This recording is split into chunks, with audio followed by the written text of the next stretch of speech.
Hello! Wow, what a day. Welcome, Normal America Show, host robnoerr. Happy to have you here with me this fine evening. An early show, as most Wednesdays are, 8 to 10 p.m., hard out at 10 p.m. It's going to be a fun one. We'll take calls, we'll yell at people, we'll laugh, we'll play whip songs. You guys will send money. Everybody's a winner. What a great day. Been looking forward to coming on talking to you guys here tonight. I am in a spectacular mood.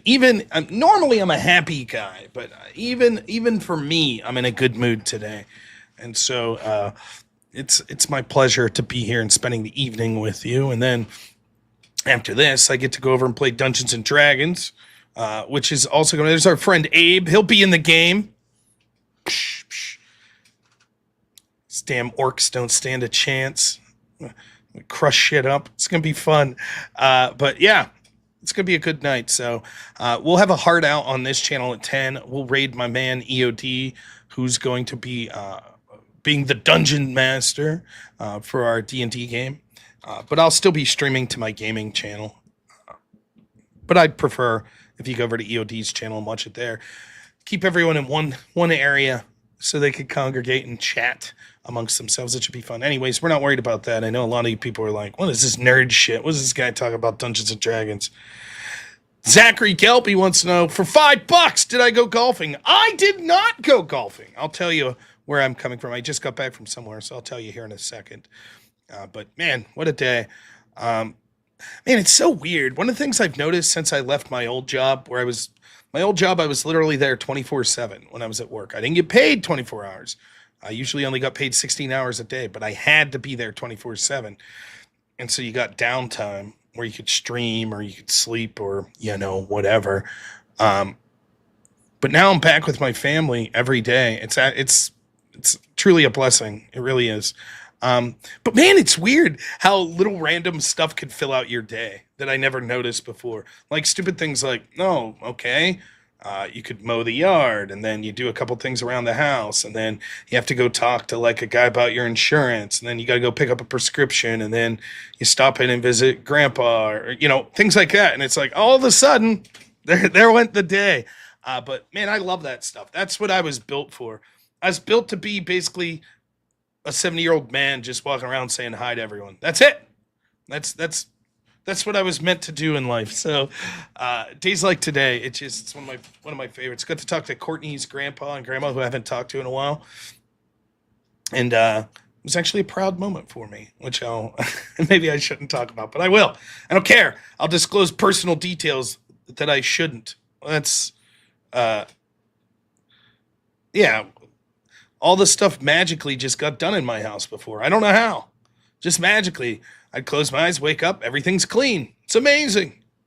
So, but yeah, I will explain. It's nice my wife's watching. How about that? She's downstairs right now doing stuff for Hank's school. So, but yeah, I do look dressed for church. That's because I was at church, which is one of the reasons that I'm in such a good mood. It's been a tremendous day. So, we'll talk a little about my life to start things out, and then we'll jump in to sort of, or maybe we'll do the opposite. Maybe we'll save the stuff about my life for a little bit here. What's up, Grid?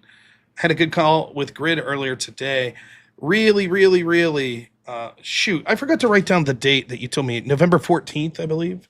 Tell me if I'm wrong, Grid. Grid's event, he's putting on an event the day before DebateCon this year. It's going to be the place to be, my friends. The venue that Grid got is pretty fly. It's going to be awesome. And I hope you all join us there. We want to have the good problem of having so many people reaching out to us to go to that November 14th. Yeah, I was right for once. We would like that to be a problem. Let's force poor Grid to go, well, crap. Where am I going to get more barbecue? Because there's that much interest in it. I think it'd be a good problem to have. So, but I think that this is going to set the standard for these sort of conventions in the debate community going forward. So I'm excited for Grid to be doing it. What's up, Spiro? How you doing? Aquays, by the way, saw your comment. Thank you very much for your comment on Discord. on my Discord about sort of last night's project, the Discord invasions. And I think ultimately your suggestions are going to win out. I think that I think I'm going to still gear towards doing the TikTok invasions eventually. As far as the Discord invasions go, I think that the plan's going to be to, bef- before I just jump on, to tell everyone in that chat, hey, I'm robnoerr, I stream. I'm streaming right now. Is it fine if I come in and talk politics? That way, just anything that might be deemed unethical about it. At least if I have a verbal confirmation that people know that I'm streaming, I'll feel a little better about it. It takes away some of the fun.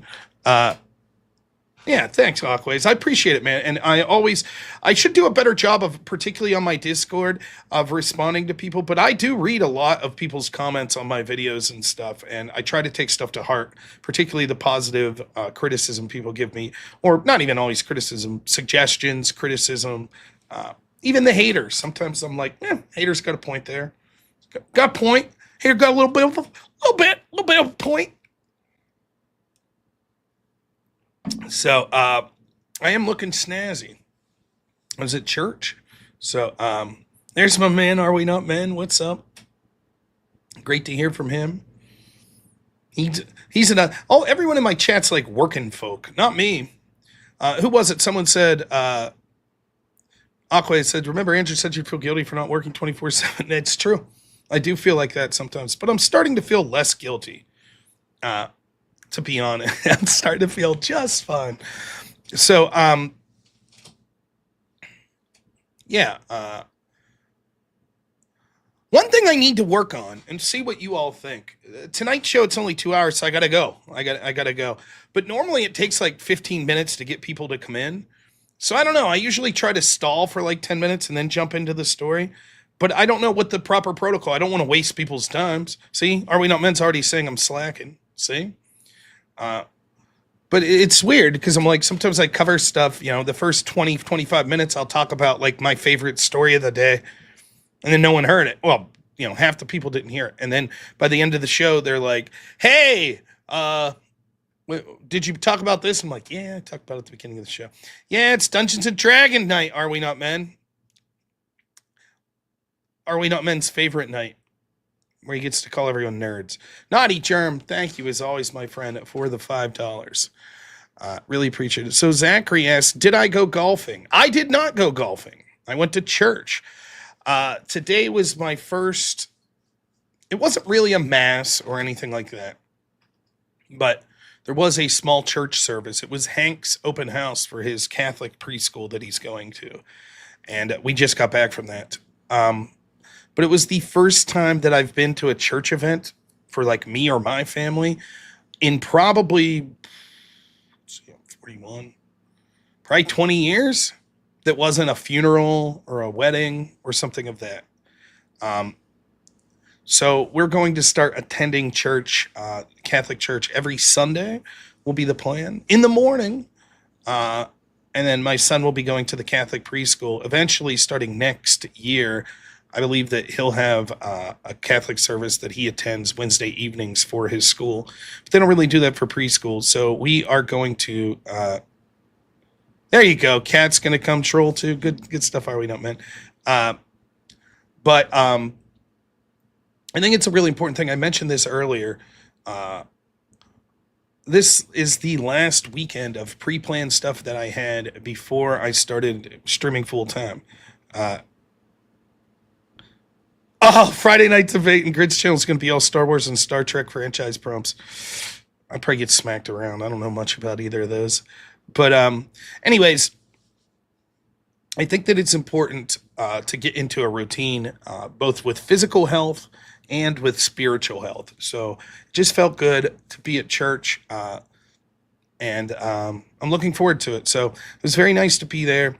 And I do have to say, even though it's sappy and stupid, I want to thank Andrew Wilson and all of you guys that donate to me for affording me the opportunity to basically become a full-time streamer, because there's zero chance I would have been able to attend stuff. Like, I went into work either Sunday morning or Saturday afternoon and worked 24/7 until Wednesday at 2 p.m. on a baseline week.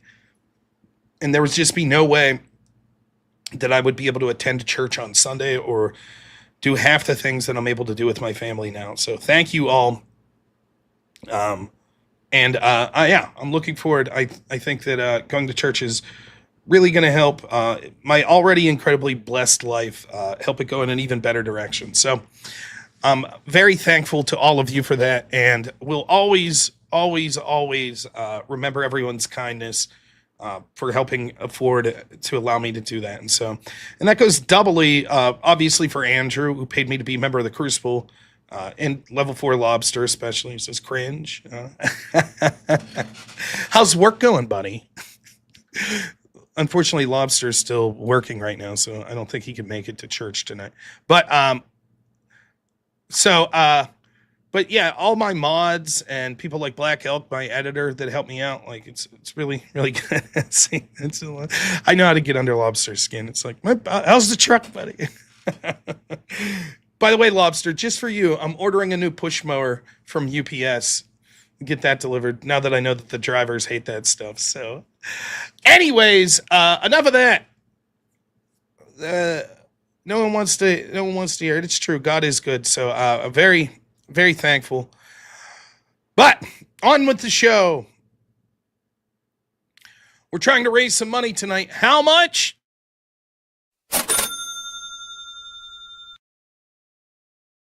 That's right, $357. That's what we're trying to raise tonight. We only have 2 hours to do it, so the clock is on. Austin Hall must be defeated. No excuses. This isn't the daytime show where we could say, well, you know, the intent was never during the day show. No, this is it. This is the night show. It's 2 hours early. It's only going for 2 hours. Doesn't matter. Have to get to the 357 mark tonight, or I will be shamed for the rest of the week, and we won't have that. So let's show those bastards. Let's show the lefties that I'm debating are saying, not enough people watch you, not enough people donate. Those people, let's show them how wrong they are. If anyone really wants to call in for something tonight, let me know. But other than that, let's begin. So,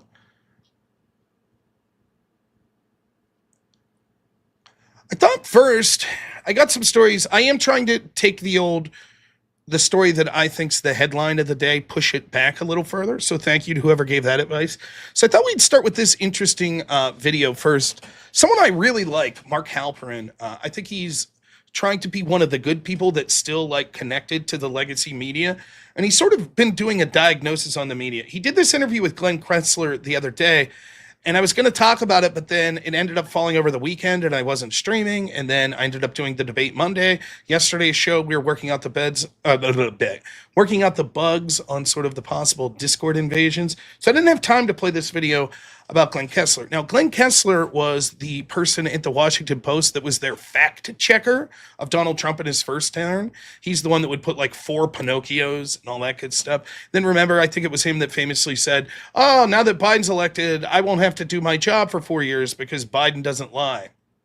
And he basically did this interview with Mark Halperin, and he comes off looking incredibly bad, where he's like, he had written, and this is why Mark wanted to interview him, he had written like, my paper, the Washington Post, it's sort of like we're afraid to lose our liberal viewers. We're afraid. And so that's how we cover the news. We don't want to lose our base. Of course, they're hemorrhaging influence and viewers and readers, but that's how they feel. And so Kessler goes on and gets interviewed. Mark's sort of like a guy, I think I got a good read on people. Mark, to me, seems like a guy who grew up, and he's like, probably liked people like Cronkite and like Murrows, you know, where like these old school journalist types, and like journalism's very important, and like sort of the mystique of, you know, the guy on the beat that's breaking the big story that takes down the corrupt, you know, that sort of stuff. He romanticizes this vision of the big newspapers, the Gray Lady, the New York Times, and the Washington Post, and all of these, you know, large legacy papers and, you know, media outlets, gumshoe journalism, you know, and this important service that's being done for the American people. And I think he laments that it's falling apart. I think he really feels bad about it. And he can come across, because of the bias in the field that he covers is so left wing. I think he could come across as too right wing, too Trump supporting, but he's really not. He's not at all. He's just like, I mean, my issue's talking about the media predominantly, and it's so corrupt, or I don't know, corrupt, it's so biased, I guess would be the word he would use. So I didn't cover that story, but I did notice that Mark put up a video today where he was sort of discussing his interview, and it's a 10-minute video. We'll pause it as it goes. But I thought this was a tremendous follow-up to his interview of Glenn Kessler, and I think you can get an idea into him. Now, the reason that I wanted to cover this is for the people that watched, I thought this was perfect that I saw this morning. Yesterday, I did test water with the Discord invasion. It was a very good conversation I had with some communist on this one Discord server. And at one point they said, towards the end of it, they said something like, oh, in Australia, all of our media is right wing. And I was like, maybe. I don't believe you though, because that's what I hear in America. And I asked them, I said, do you think that the media is predominantly right wing or left wing in America? And they said right wing. And then the guy that was talking the most started to articulate, he's not even defining right wing is non-socialist. He's straight up saying it, that the media is too protecting of Trump and they're harder on Democrats. And then he goes on to name what he's talking about: the New York Times, CNN, MSNBC. This guy actually thinks those are basically pro-Trump outlets, that they're too harsh on Democrats and too easy on Trump. The New York Times, CNN, MSNBC. And of course, my response to that's I'm not even gonna I'm not going to start to try to let's analyze this. Let's bring up sources. You're too far gone. You're too far gone if you believe that. That doesn't mean I think you're a terrible person. That doesn't mean that I wouldn't have a beer with you if we were in the same room. But you're gone. It's not worth having this conversation. I'm not going to do it. I'm not going to sit there with someone who's so delusional and be like, no, actually, I don't think that the New York Times is super pro-Trump. I don't think that. I think that's ridiculous. So when I saw this clip today, and we'll get to the point where you're going to be like, I see why Rob wanted to play this clip. You're going to see with Mark Halperin, who's a person who's trying, at least in his estimations, trying to be more of an observer of the media than picking a side. Someone who venerates the institutions of these media institutions and the problems he's seeing with them. And he wants to correct those problems and get that bias out of journalism. And he wants straight facts. He doesn't want sort of the bias affecting it that much, right? That's Mark Halperin's goal here.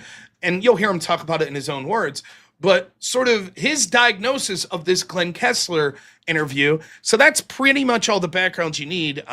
Let's dive right in. I find this guy to be incredibly interesting. I really do. So I feel compelled again to talk about the media today, in part because of the reaction we got. Very, very big reaction and kindly very favorable reaction to the interview I did with Glenn Kessler. You'll recall he was, until a few days ago, the fabled fact checker, the dispenser of Pinocchios from the Washington Post. And he had written in his Substack that the Washington Post, and I'm paraphrasing here, but I think fairly, was addicted to its liberal readers and therefore couldn't risk producing content that was conservative or even fair for worry that more of its consumers would leave the paper and the digital subscriptions because they want a paper that is hostile to Donald Trump.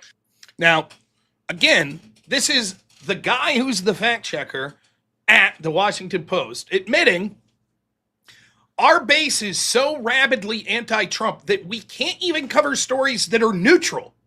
It has to be anti-Trump basically the majority of the time. Now, the people I was talking to yesterday say, no, actually, the Washington Post, all their editors and shit, they're right-wing.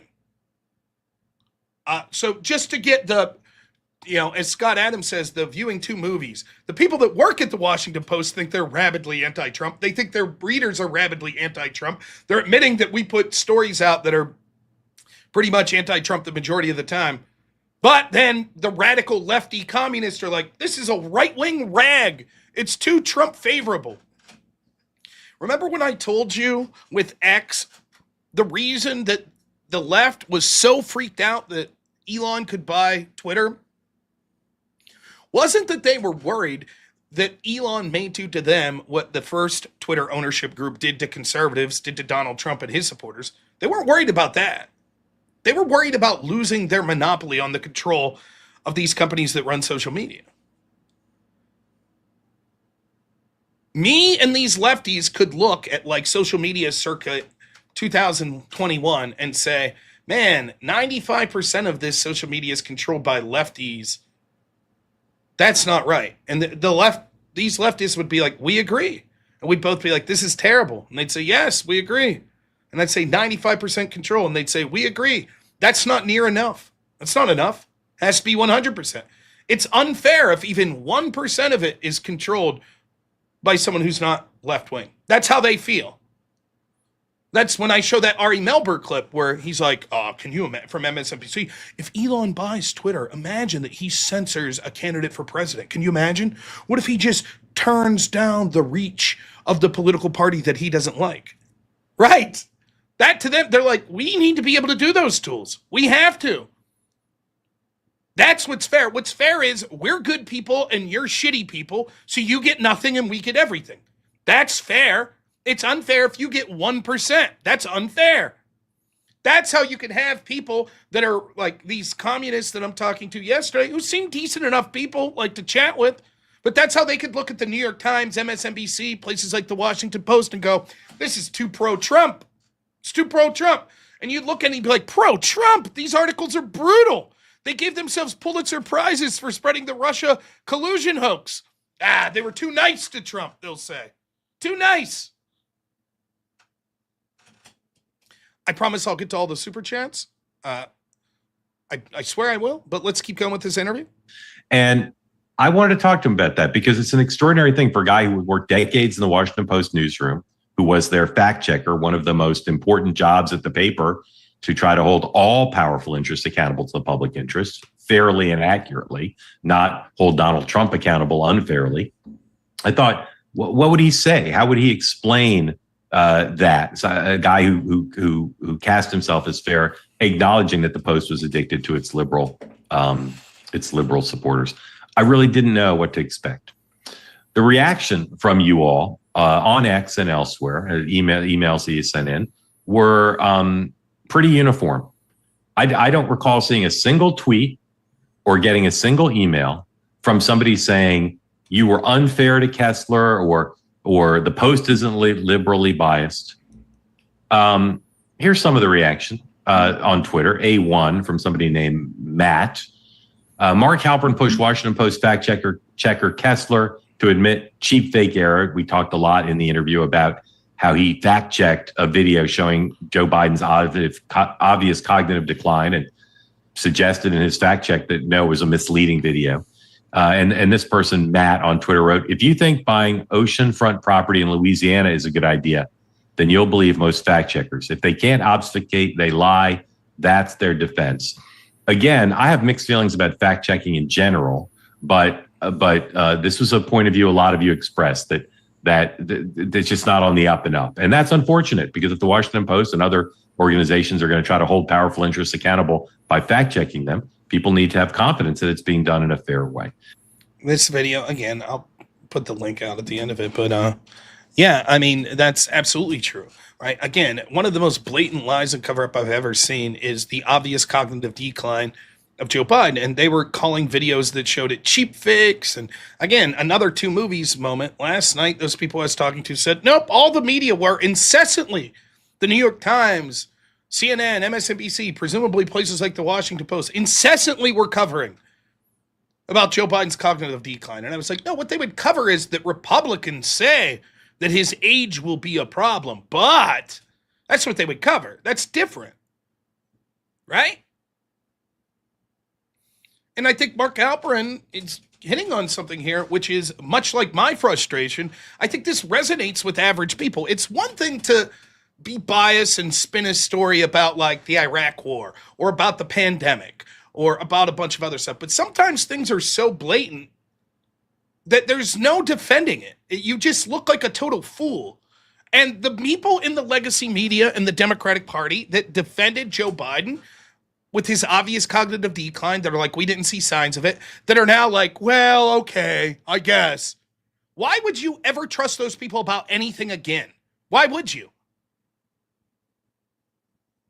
If they're willing to lie to you about something so blatant, you think they wouldn't lie to you about the effects of immigration or inflation or what's going on in a conflict overseas? You think they wouldn't lie about that?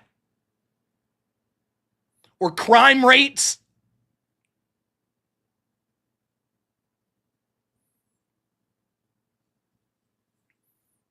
Let's keep going.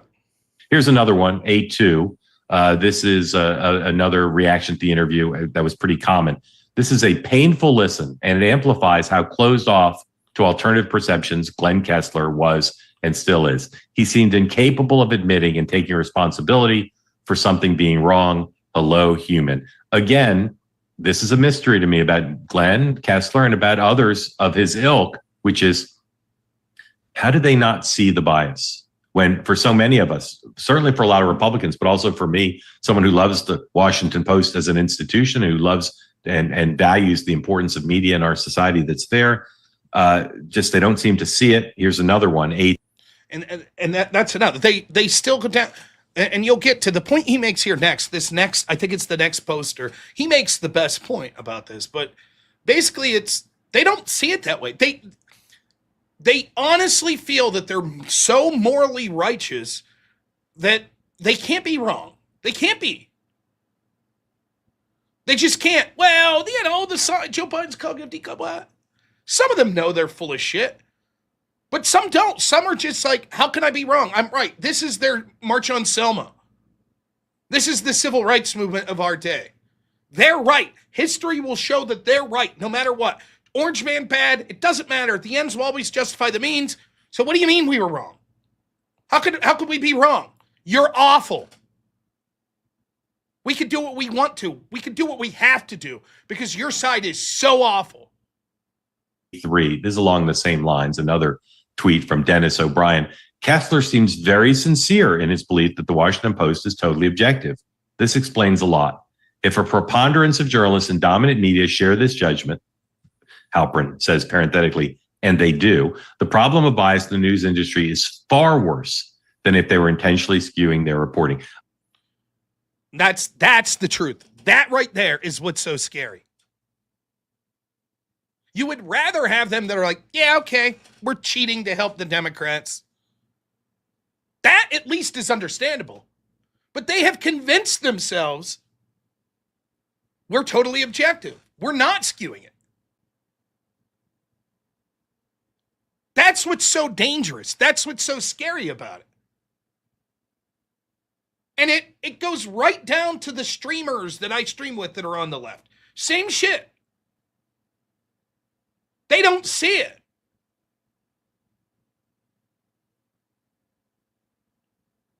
We're fair and you're far right. And it's like, I'll sit here day after day after day and eviscerate Trump on stuff. Nope, you're far right. You never criticize Trump. It's like you guys covered for Biden's decline. You covered all this corruption at the FBI. You covered all the bullshit with the pandemic. You covered up for it all. No, we didn't. No, we didn't. And how many times? What lockdowns? What lockdowns occurred? I didn't see lockdowns. What are you talking about? DEI, trans issues with children. What are you talking about? I don't see any of that. Huh? What? No, didn't happen. The media is biased against Biden. They're for Trump.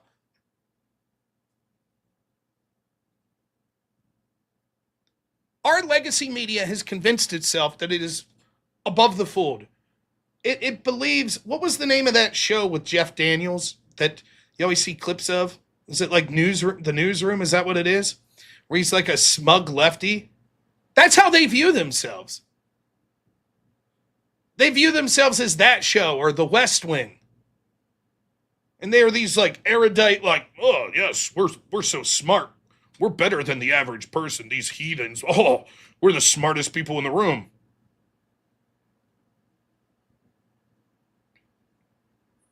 We're always right. We're not biased. Bullshit.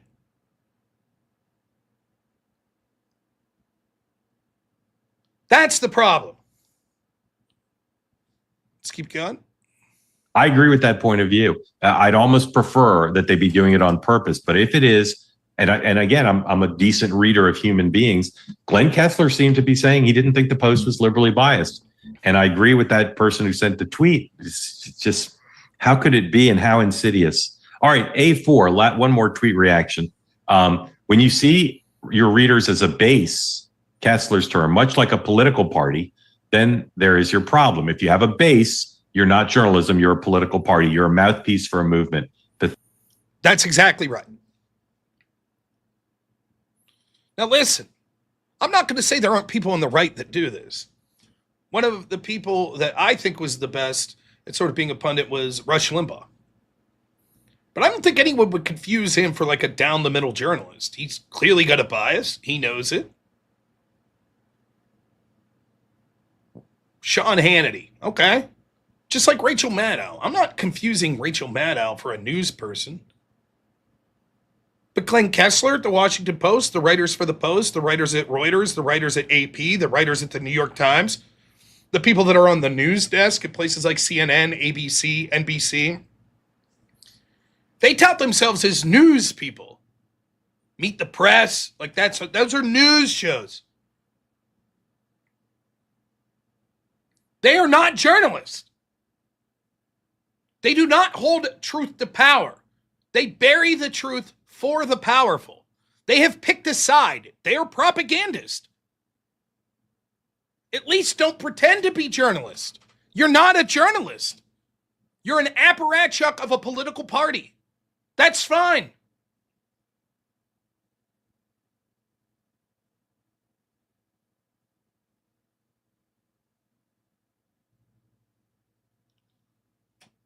Let's keep going. Pathetic.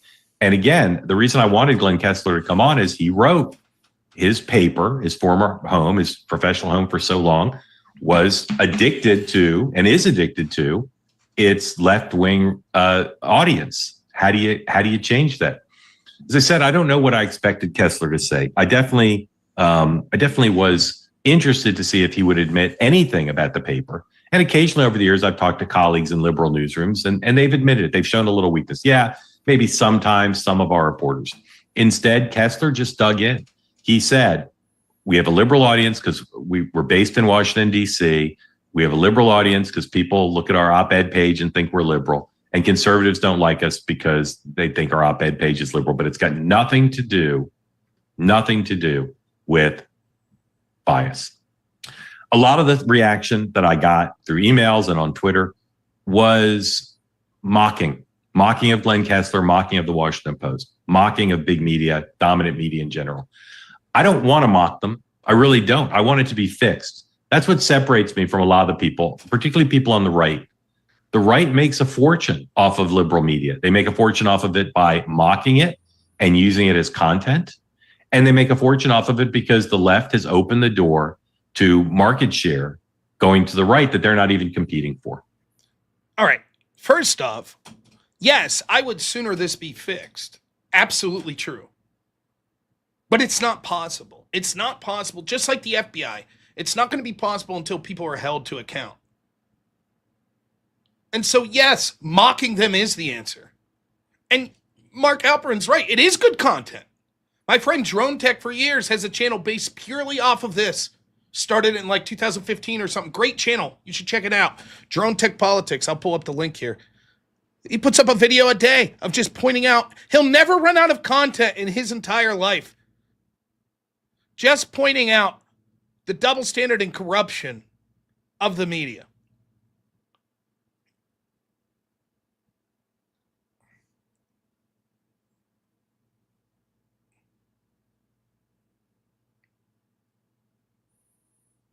Here we go. And Halperin's right that they created a black hole for conservative punditry to fall into. They've basically told half of the country, F you, you're evil. That's what the journalists did. That half's going to go somewhere. That's the irony. It's not just the media. It's also the punditry. It's also the podcast. The left needs their own Joe Rogan. They had him. His name was Joe Rogan. But furthering that idea, the reason that the right came into online spaces and is doing so well and dominating is because they had to. Because they were screwed over by the traditional arms of where people got their information, the legacy media. That's what happened. So, out of necessity, fine then. We'll take our conversations online.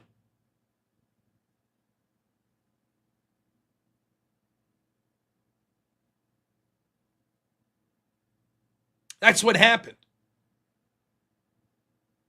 The reason that so many people, now maybe you could say it was inevitable that it would have been democratized, like the flow of information. With all the complaints that you could have on the internet, and there are many, it certainly, and social media, it certainly offered opportunities that traditionally weren't available.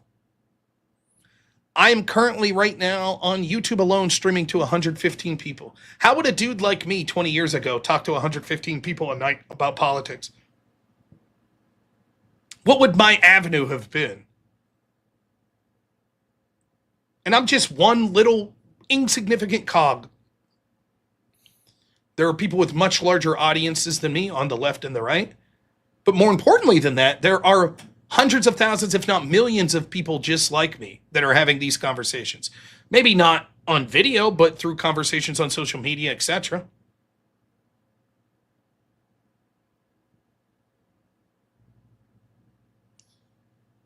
Mail and newspaper wouldn't have worked. Radio, yeah, but who gets on the radio? It can't just be some Joe Schmo usually. MySpace, there you go. There's an answer.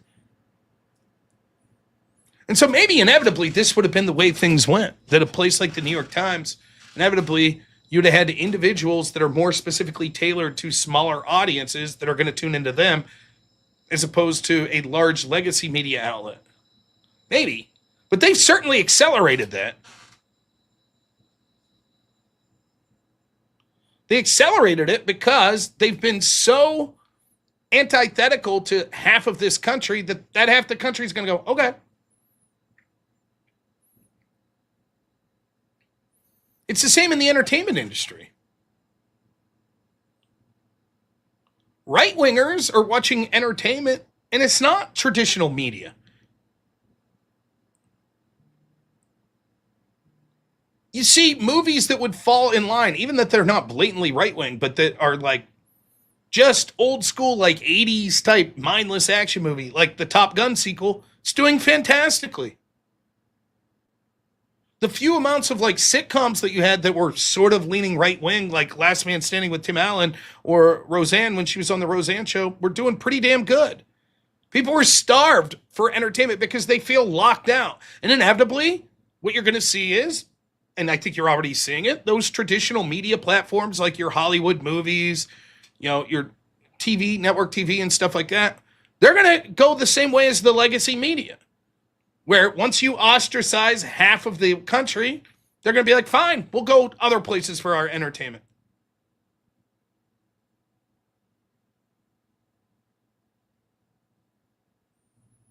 So, yes, mocking and ridiculing is good. We should mock these legacy media. But I understand also that we should want it fixed. And I say this all the time. When the media goes to like the press correspondence dinners and they give themselves all these awards and they pass themselves on the back and the importance of the fourth estate and speaking truth to power, the irony is they're right. They are right. Journalism is that important. Someone needs to take all of this information out there that's specialized to get it, of powerful people in government, in other areas, and give it access to the people, transparency to the people.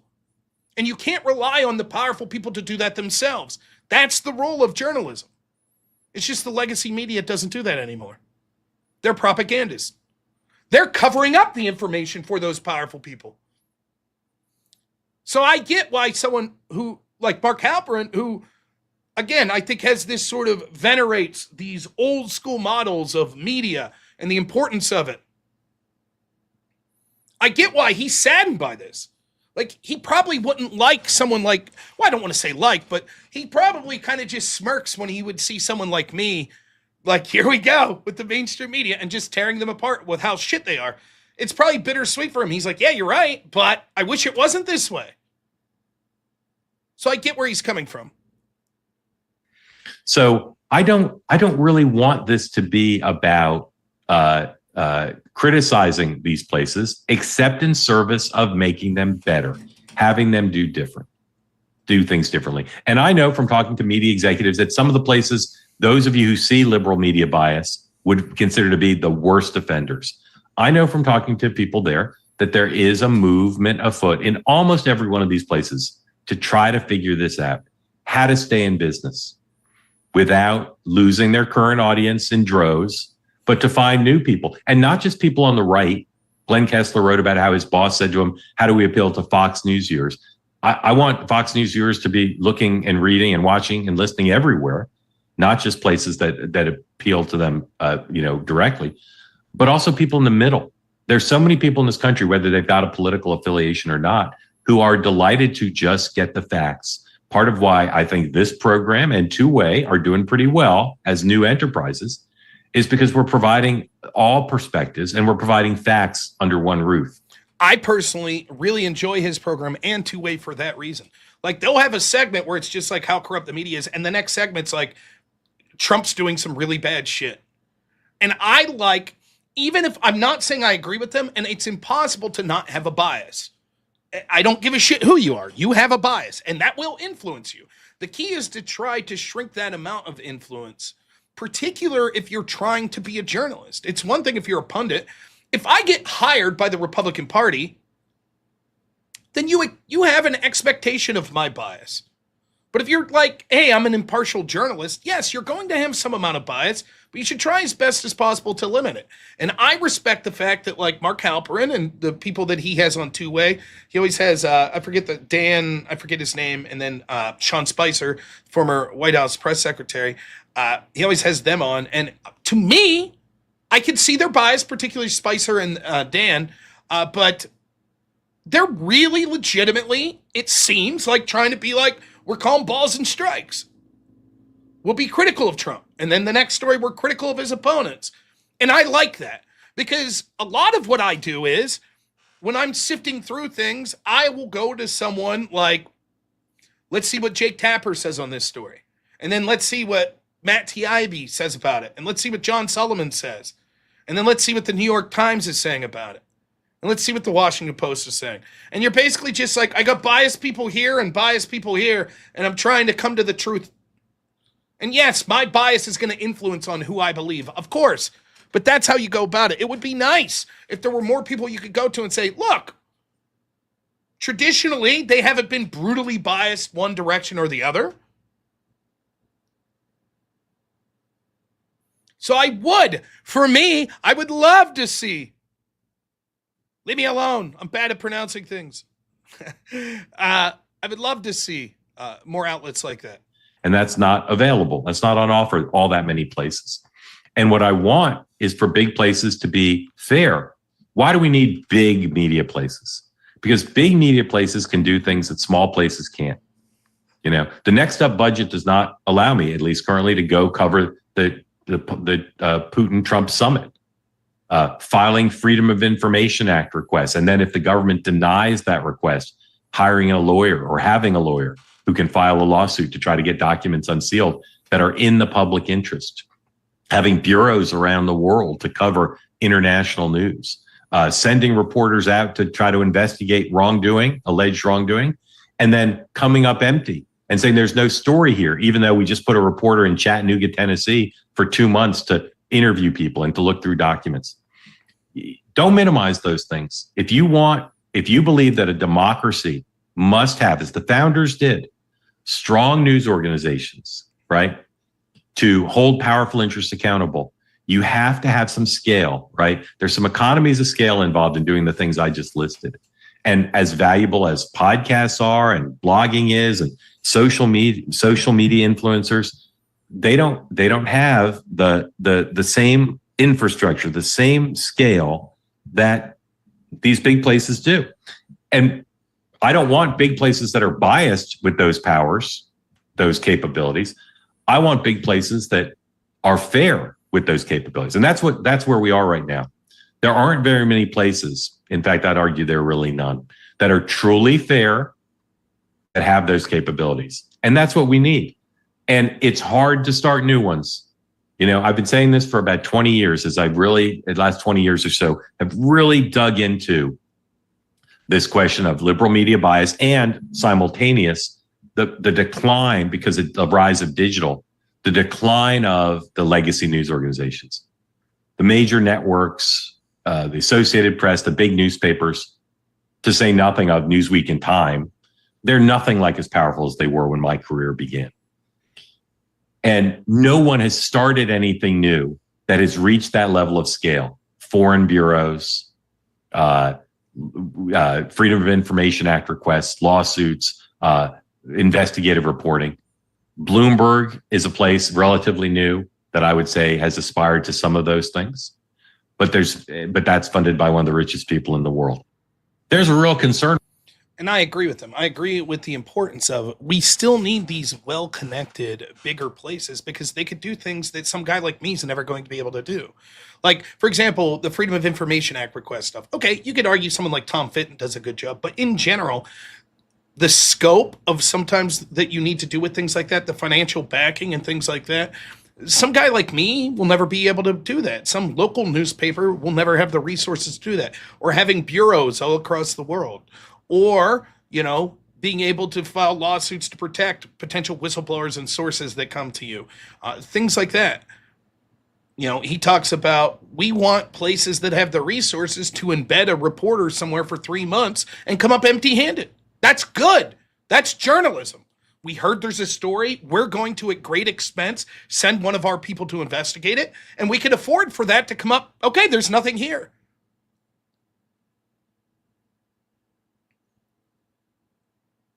I caught Scott. Stop calling our Republican democracy. Yeah, I understand. I don't think Marx, you're right though. It turns out that the founders weren't too keen on the idea of democracy, but a conversation for another day. But I think you get what he's saying there, though you're right to point it out. And so it's true that I want to see a legacy press that succeeds and that's trying to limit their bias and trying to be fair, but we're nowhere near it. We're not near it at all.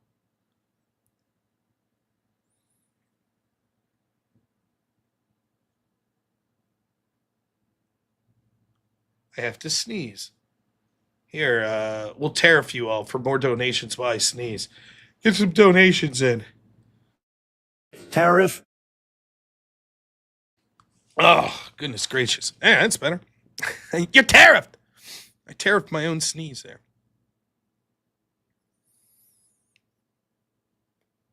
But, I mean, he's absolutely right. Like, this Glenn Kessler situation illustrates it. This guy works for the Washington Post. It's just like, I don't see a problem. We're not biased.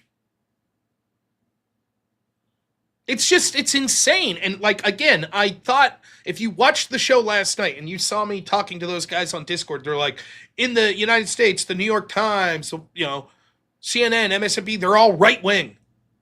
Like, you're starting to see the problem. The people that work at these organizations are like, we're not biased. What are you talking about?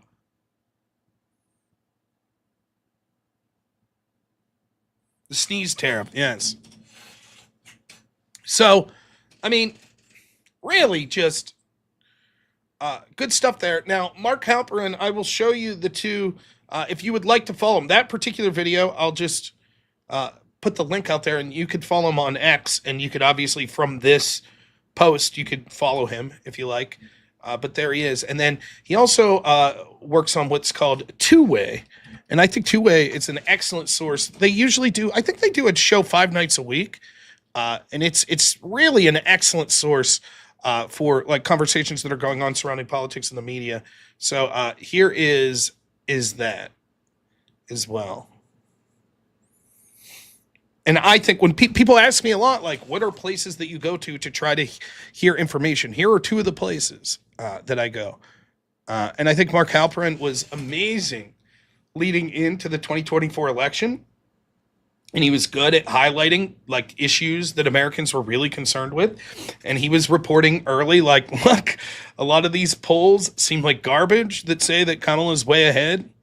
And I can tell you from my sources that I'm connected to inside these parties, that's not how they're viewing it. They're not looking at it that way. So, all right, super chats, time to grift. When's the over under when I start to spurg out? Fuck you! Did you have 2 seconds? I like your dog in that pic. All right. Let's read some super chats. Nolan Gans, thanks so much. $10. That's a great job in the last debate. Those signs were embarrassing. My opponent was embarrassing. That's a good word for it. But thank you so much. I'm glad you enjoyed it. Vita for $2 says Destiny wanted all alt media banned. Crazy Coomer. Yeah, I got the clip. We'll play it here in a minute, maybe. I'll look it up and I'll play it. Yeah. He specifically is mentioning me when he talks about conspiracy theorists and that we should ban alternative media. He said it. I heard it. I've commented to him about it in the past. So, yeah. When I started, I actually went to college. So when I was 18 years old and I went to Clarion University, a little state school here in the town that I lived in, I went for journalism. That's what I was going to do. I was gearing more towards sports journalism, but okay, fine, journalism. And all the classes that I had were left-wing professors, but some of them were okay. They weren't like super egregious. Some were very egregious, others not that bad. And every class that I took without fail in 2002, 2003, 2004, the thrust of it was the problem with the fact that like 13 major corporations controlled like 90 to 95% of the share of news that was disseminated in the United States. And these gatekeepers that these organizations had, and how alternative opinions weren't really getting out there. Now, this is, back in the day when you needed a college email to get a Facebook account. So social media, you had MySpace, right? But it wasn't a big political thing at the point. And so it was like, we're basically bottlenecked in the information that could get out there because there's only 13 media groups, and many of them are interconnected, that control the flow of information when it comes to political issues, news, etc.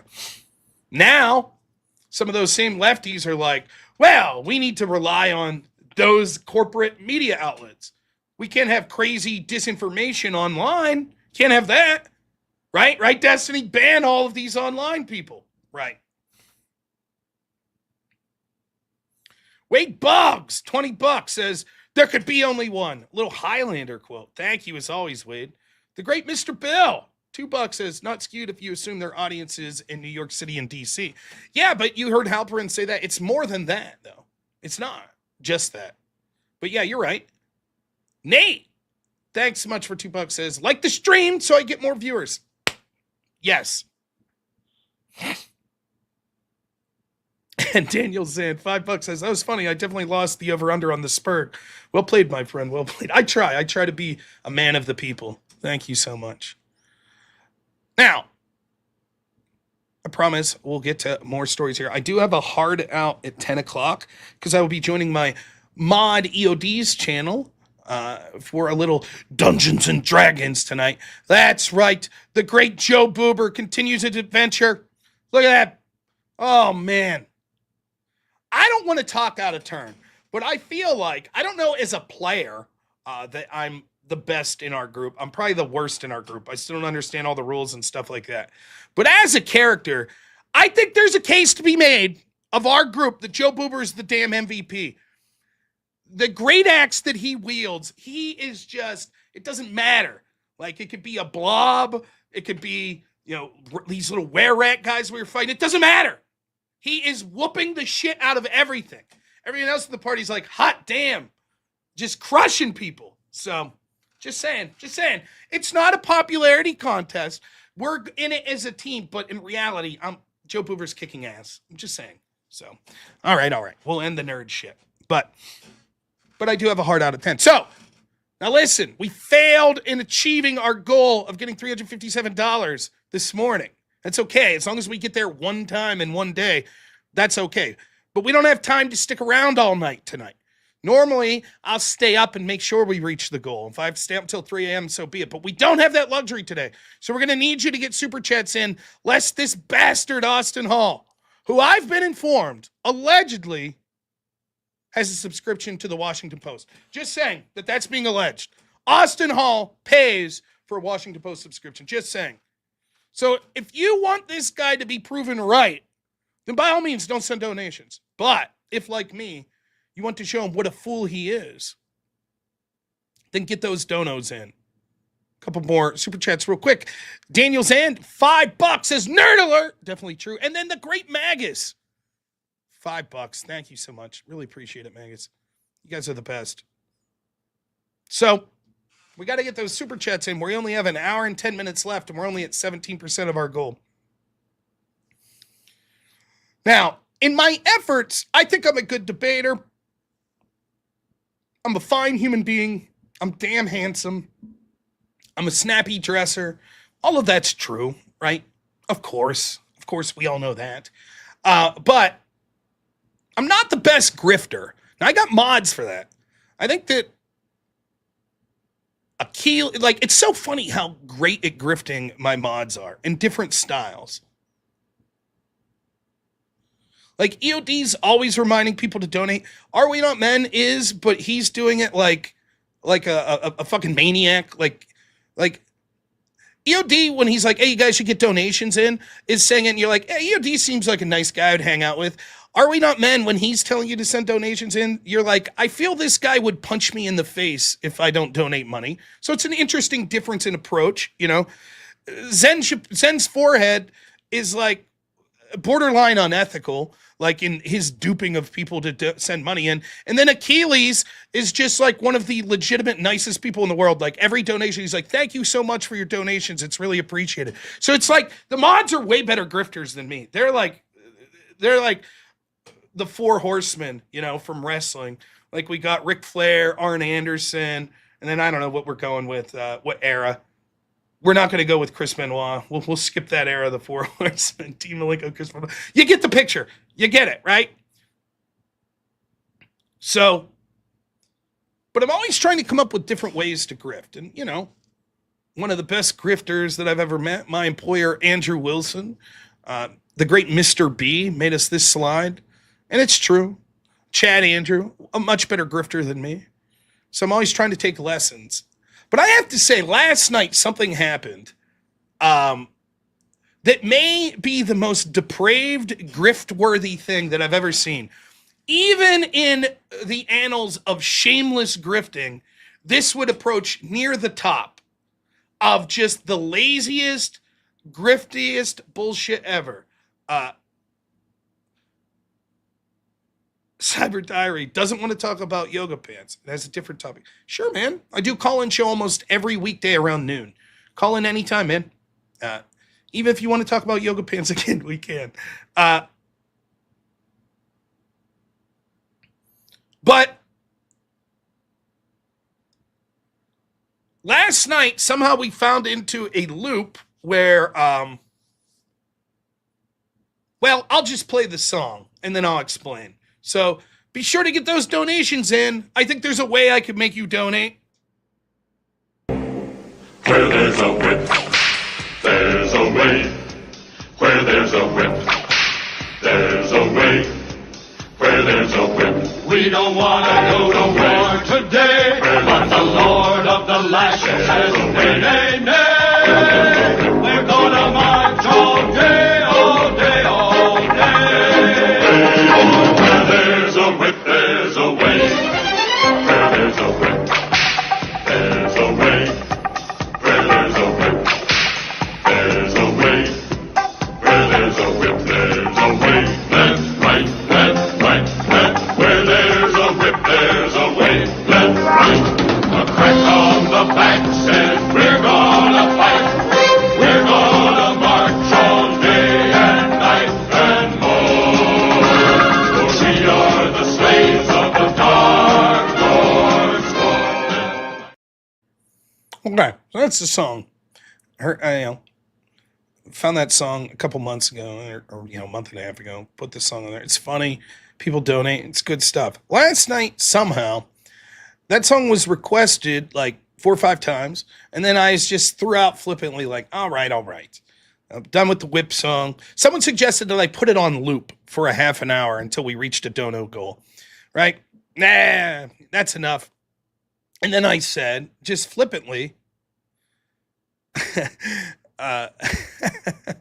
if you want to hear the whip song, $20 donation will get the whip song. So any donation of $20, Tiggle, thanks for the $20 on the channel now. Unless it expressly says this donation's not for the whip song, it gets the whip song. Where there's a whip, there's a way. Where there's a whip, there's a way. Where there's a whip, we don't want to go to war today. But the Lord of the lashes says, nay, nay, nay. We're gonna march all day, all day, all day. Where there's a whip, there's a way. Where there's a whip, there's a way. Where there's a whip, there's a way. Where there's a whip, there's a way. Left, right, left, right, left. Where there's a whip, there's a way. Left, right. A crack on the back says we're gonna fight. We're gonna march all day and night and more. For we are the slaves of the dark Lord's sword. Thank you so much. Now I'm afraid though that it's creating a monster, and I'm afraid that I'm going to lose like half my viewers because it's very. Does anyone here watch like old wrestling, like Attitude Era wrestling? Right. I'm afraid this is going to become my what? You remember this? So like, I think that legitimately Stone Cold Steve Austin, one of the best like entertainers in wrestling history. Dude, we were just talking about Dungeons and Dragons. Now I'm talking about professional wrestling. Things are getting pretty bleak here on the channel today.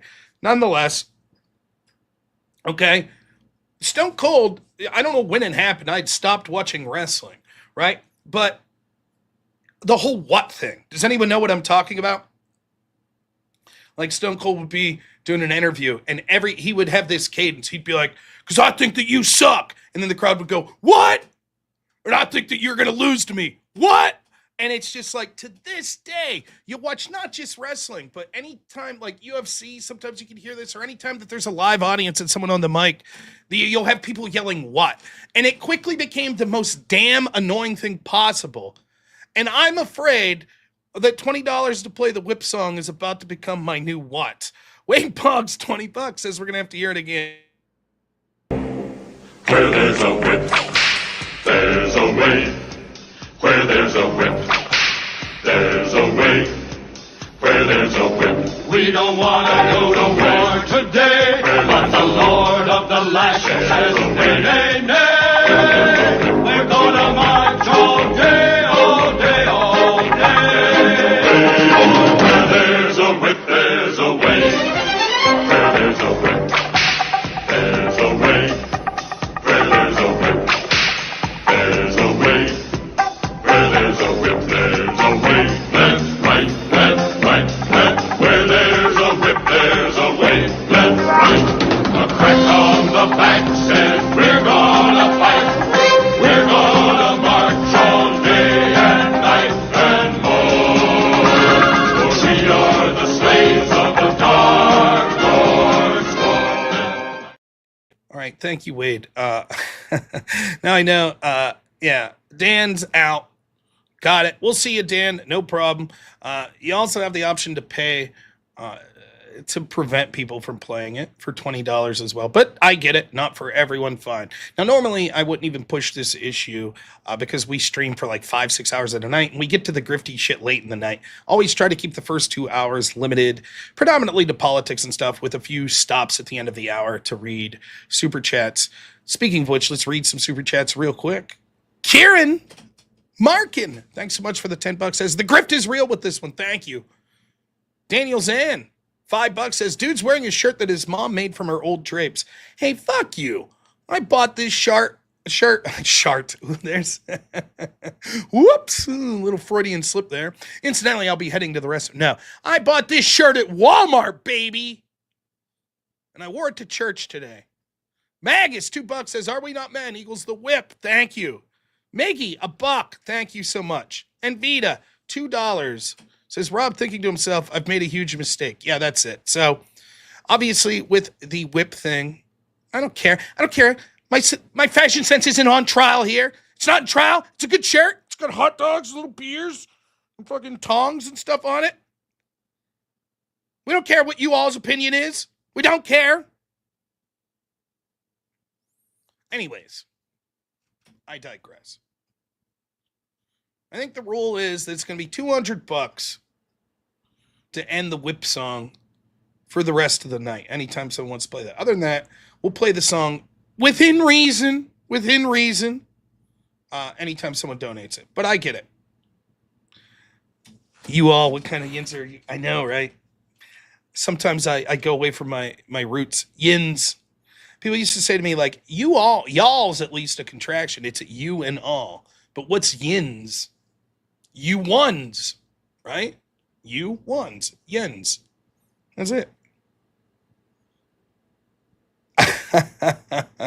How much did timeout Wade for 24 hours? $1,000. And then me and Wade will head to the bar and laugh about the fact that someone sent $1,000. Anyways, we got an hour left in the show and we're only 33% towards our dono goal. Now, I know I've alienated half the audience by playing the whip song that people were donating.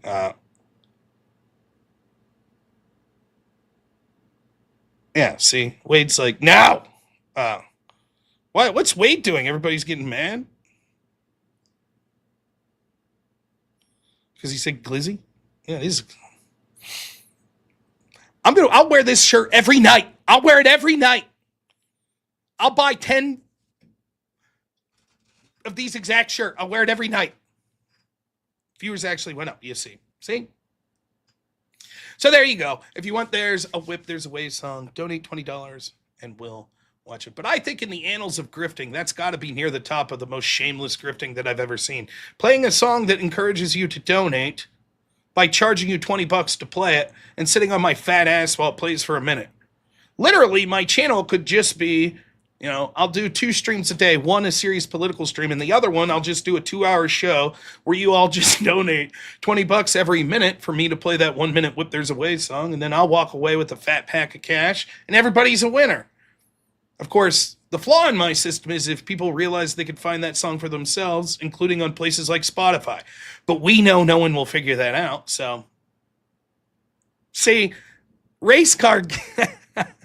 See, there's the eternal optimist. I'm just glad Rob's wearing a shirt. See? The guy debated the other day said he was going to titty F me, so. Gotta keep the shirt on. I'm sending out the wrong vibes, apparently. Karen, thanks so much for the $5. Says Rob has some base takes. Shirts, not so much. I'm starting to, now I'm starting to get defensive over the shirt. I'm starting to get defensive over here. What's up, Mikey? All right. Anyways, we only got 57 minutes left in the show, and we're only 34% of the way to our goal. So we got to get some big donations getting first. Oh, my goodness. Over on Rumble, J-Tonk. Thank you so much. It gives $50. Says, started watching you after you smacked around Sitch and Adam. Keep the pressure up on these unelected traitors. Thank you so much, sir. It's my pleasure. It really is. Thank you. Seabass. $2 says, take my measly $2. That's actually like 80 cents. That's not true. YouTube only takes 30% of that. And then, of course, the government takes a big portion after that. But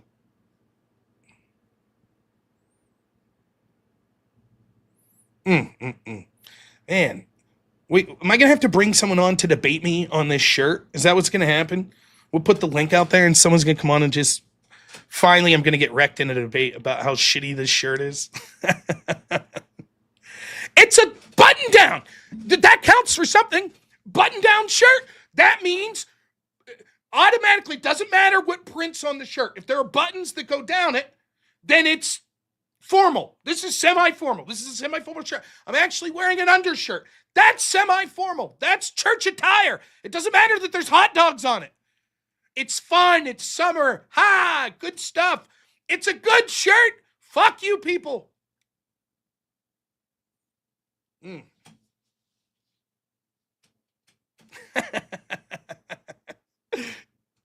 Dan Dan Sand says, shirt debate. Let's go, Kieran.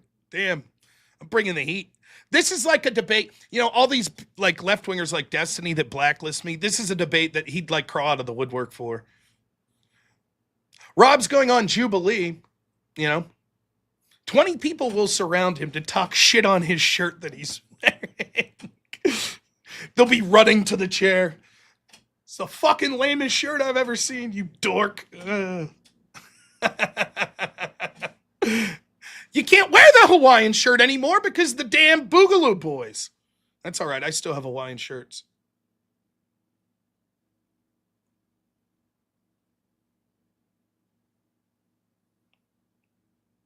Hey, it's Brad Wilson. He's the guy that called in the other night. He wants to do a debate tonight. Well, I'll tell you what. We'll ask the audience. Do you want to see a debate tonight, or do you want me to go? Do you want me to cover other things? I'd be happy to do a debate. I do have a hard out at 10 o'clock. Talk amongst yourselves. I'm going to go to the restroom and cry about this shirt. Oh, let's see. No. Let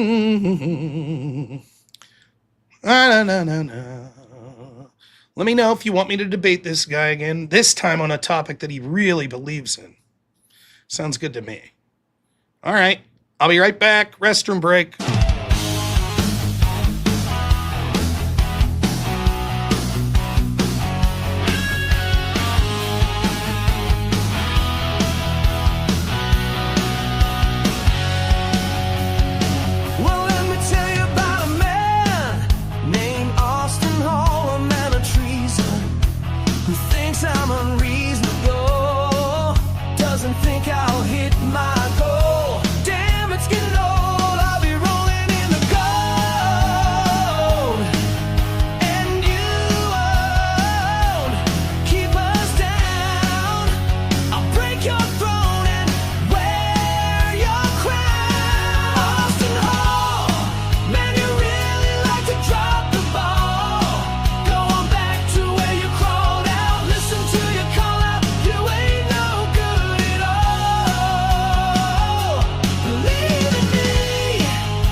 What are you talking about? Who said I'd be annoyed the whole night? You call in. I won't be annoyed. Where did I give that impression? Did I say that?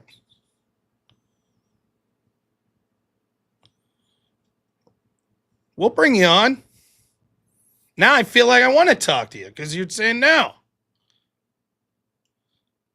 Kokomo, $8, I'm sorry, says, I like the shirt, thank you. And then Vita, for $5, says, don't listen to him, Rob. I like this shirt. My uncle has the same shirt. He runs a flower shop with his partner. Well, he's got good taste in fashion, at least. Let no one say that, despite maybe his questionable life decisions. All right. This guy wants to call in and talk about a topic that he really likes. Okay.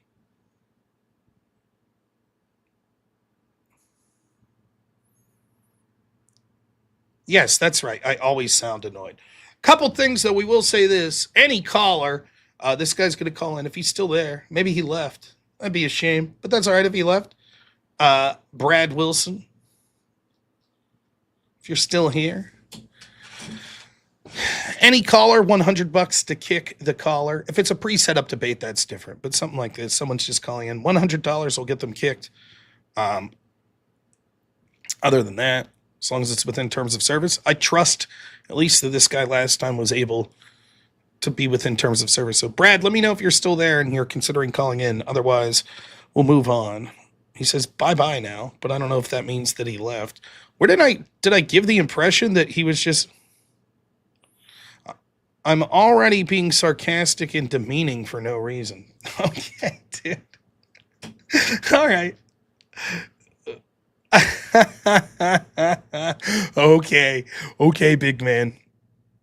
My feelings are hurt already. Oh, my, he's being sarcastic. Okay, Ben. Well, maybe your testicles will drop and you can call in some other day then. Jeez, oh man. Kieran Markin, $5 says Shirtgate for the W. Thank you so much. Gary M. How do you feel about them releasing Maxwell and work release? So instead of getting those files released, we're just releasing the people and part of them. Was she released on work release? I know she was moved to a minimum security prison. Now, here's the deal. How I feel about that is I think it fucking sucks, first and foremost. Anyone who intentionally trafficked underagers should probably receive a harsher penalty than she was originally sentenced to. However, aside from that, I guess it depends on what information she was forthcoming with.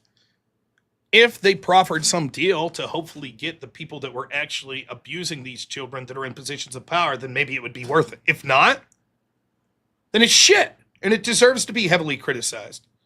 Again, I think that although Trump's been quiet, which is the bar was pretty fucking low for Trump on the Epstein stuff, how bad, one of the worst unforced political errors I've ever seen, talking shit on his own core base about an issue that he himself at one point said that he found important enough that he was going to release files. I don't think the bar could get much lower than that. But he's at least shut his mouth up since then. And they've at least put forth maneuvers that potentially could be to getting more transparency about this. Maybe. But maybe not. So I guess we'll have to see what the outcome is.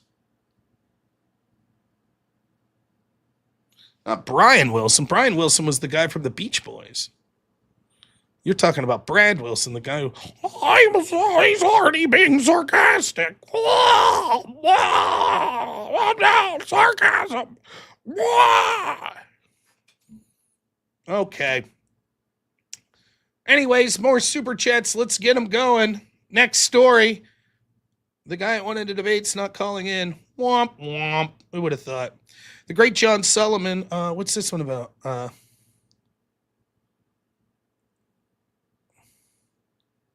So there's all sorts of stories that have been released here in the past couple days about more corruption with Russiagate and things surrounding it. In general, the theme is the FBI, at the behest of people in the Obama administration, going as hard as possible against Trump and as easy as possible against Trump's opponents like Hillary. So news stories are breaking. We had stories of Adam Schiff intentionally leaking information. There were investigations into it. We had a story that broke of James Comey releasing classified information to his friend that was then going to media outlets to defend Comey. Then we had a story that there were Comey sent Strzok and Page to talk with the New York Times to help them write a story that further spread the Russia shit and protected the FBI. All of that shit's bad. But the story that's breaking tomorrow, I think, might even be more interesting than that, according to the great John Solomon. Let's take a look, shall we? Keep getting those super chats in. You're going to force me to just grift the last half hour of the show, you rotten bastards. I'm just going to sit here and grift and play whip songs. Let's talk politics. Let's get that money coming in. Let's go. Tonight, we're going to tell you about the other Clinton investigation, one that was running in 3 separate FBI offices, New York, Washington, and Little Rock. It was a predicated criminal investigation that was examining whether Hillary Clinton ran a pay-to-play scheme that delivered favors from her perch as Secretary of State, while foreigners and others paid large sums of money to her family foundation, the Clinton Foundation, run by Bill Clinton and their daughter, eventually Chelsea Clinton. 3 separate agencies, three separate bureaus, offices of the FBI believe they had predicated evidence to pursue that. Every time they tried to move the ball down the road in the shadows of the 2016 election, they got shut down. I mean, they got shut down at the highest levels of their agency. Andrew McCabe, the deputy director, a man who potentially had a conflict of interest with Hillary Clinton. His wife got money from Hillary Clinton's former campaign chair to run for a Virginia state Senate. And by the way, McCabe attended the meeting where that assistance was solicited. He eventually was conflicted out, but not before he gave the order to his agents that you won't investigate or do anything on this unless I approve it. Downstream from them, four different U.S. attorneys' offices under Barack Obama were asked for help by the agents. Agents need help. We need a grand juror. We need to get evidence. We want to move the case down the road. All three of those four offices told the agents, you're on your own. We will not assist you in your pursuit of criminal charges against Hillary Clinton.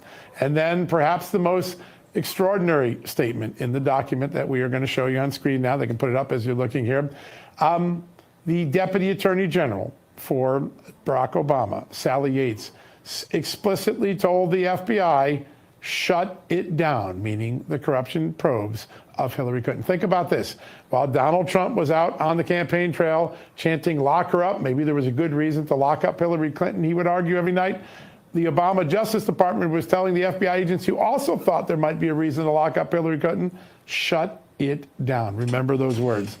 We have a lot more up for you. In a second, we're going to bring in Senator Ron Johnson, someone who's been instrumental in exposing so much. Now, Solomon's going to talk about the way to look at this in context. This is John Solomon. He's been one of the best reporters on Russiagate, the impeachments of Trump, all things biased with the media and particularly with the FBI, the Obama administration, and going after Trump. He's been one of the best reporters on it. He's been talking about this since 2016. The important thing to look at the context, let me break down the story as simple as possible. Three separate organizations within the intel communities and law enforcement communities, I think all three of them within the FBI, allegedly, this is what Solomon's reporting, all wanted to pursue criminal investigations into pay-for-play accusations for Hillary Clinton's tenure as Secretary of State and the Clinton Foundation. In other words, what was long being accused, and you could see circumstantial evidence that suggests this, is you had prominent people from foreign countries that would pay the Clinton Foundation, and then all of a sudden they're getting these meetings with Hillary Clinton.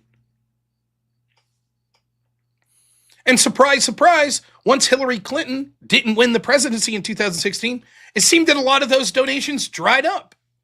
Strange, right? I thought they were all just humanitarians that were donating to her foundation to end AIDS or yoga videos, whatever the hell they're doing. One of the things I talk about all the time is we look back at the Russiagate investigation and they say, oh, but look at the people that got charged. Look at the people in Trump's team that got charged. His campaign manager got charged with crimes. He was colluding with Russians. Well, no, he wasn't.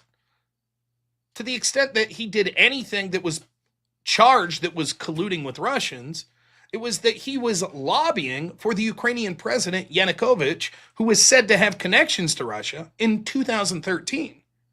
Of course, the Mueller team says that he was doing it with Group A and Group B. Group A was Mercury LLC, which was a Republican sort of lobbying firm. And Group B was the Podesta Group, Hillary Clinton's campaign managers group. So in 2016, the campaign manager of Trump, Paul Manafort, and the campaign manager of Hillary, John Podesta, the two candidates running for president, both of those campaign managers. If you go back 3 years before that, the Podesta Group, which was founded by Hillary Clinton's campaign manager, and Manafort, who was Trump's campaign manager, were both literally working with the same foreigner lobbying for them, Yanukovych. Of course, this led to the person connected to Trump being charged with the crime, and the person connected to Hillary, the entire Podesta Group, being allowed to retroactively file paperwork. Now, all of you know that, but here's the part that I've never heard anyone except me talk about. The question is, when you hear accusations, FARA violations, people that failed to register as foreign lobbyists, what you always hear is who they were lobbying for. That's what you always hear. Oh, they were lobbying for Yanukovych. They were lobbying for Zolchevsky, that ran Burisma. They were lobbying for people in the Chinese government. But an equal and sometimes more important question is, who were they lobbying to?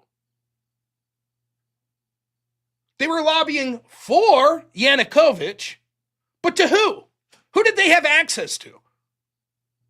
Donald Trump wasn't in politics in 2013. But you know who was in politics in 2013? The Podesta's longtime friend, Hillary Clinton, was Secretary of State. I wonder who Manafort and the Podesta group were lobbying to in the U.S. government. I wonder who it was. That's the question.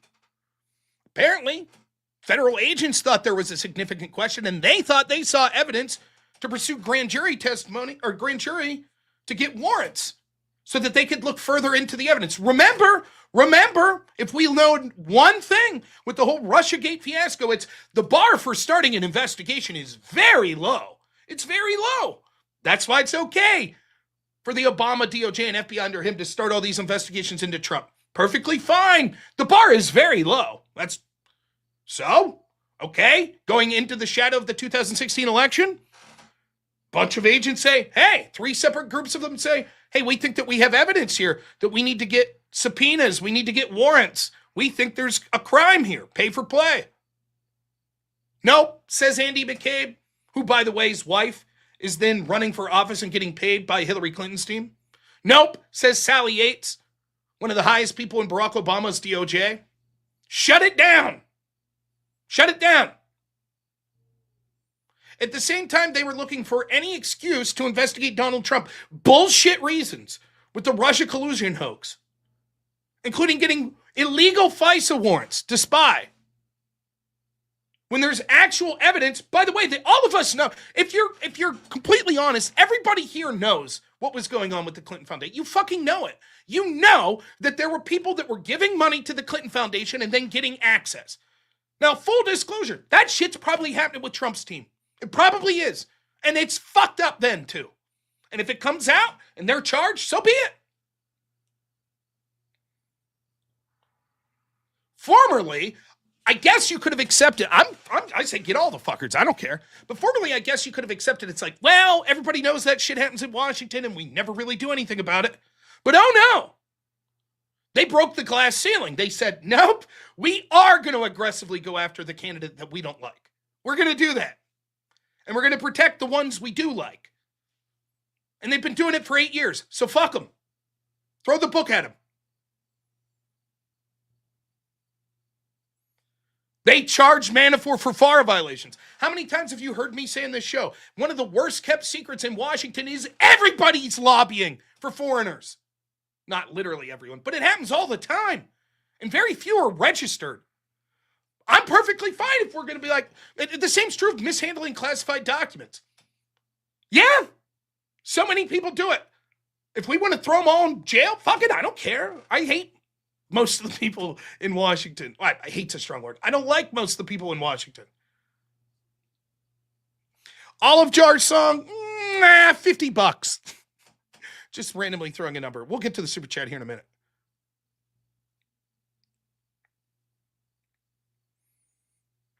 So the idea that now we have direct confirmation, people at these agencies said, hey, we see evidence, we want to investigate this crime, and they're told by people like Andy McCabe and Sally Yates, stop it. No, you can't do it. At the same time, these people were aggressively going after Trump for bullshit. That has been my argument the entire time. It is the double standard. That's the problem. The problem is that we said the bar for investigating Trump is really low. And then at the same time, anytime it comes to investigating Joe Biden, Hillary Clinton, etc., all of a sudden the bar is really high. We're going to go as hard as possible every time, maximum against Trump. We're going to raid Mar-a-Lago. We're going to get FISA warrants to spy on his team. We're going to have special counsel. We're going to do all this shit.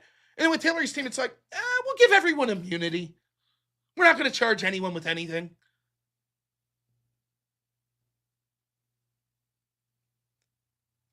That's the problem. That's the scenario we're looking at. John Solomon will finish here. of this incredible dirty scheme in Washington. But one last piece of note before I bring in Amanda.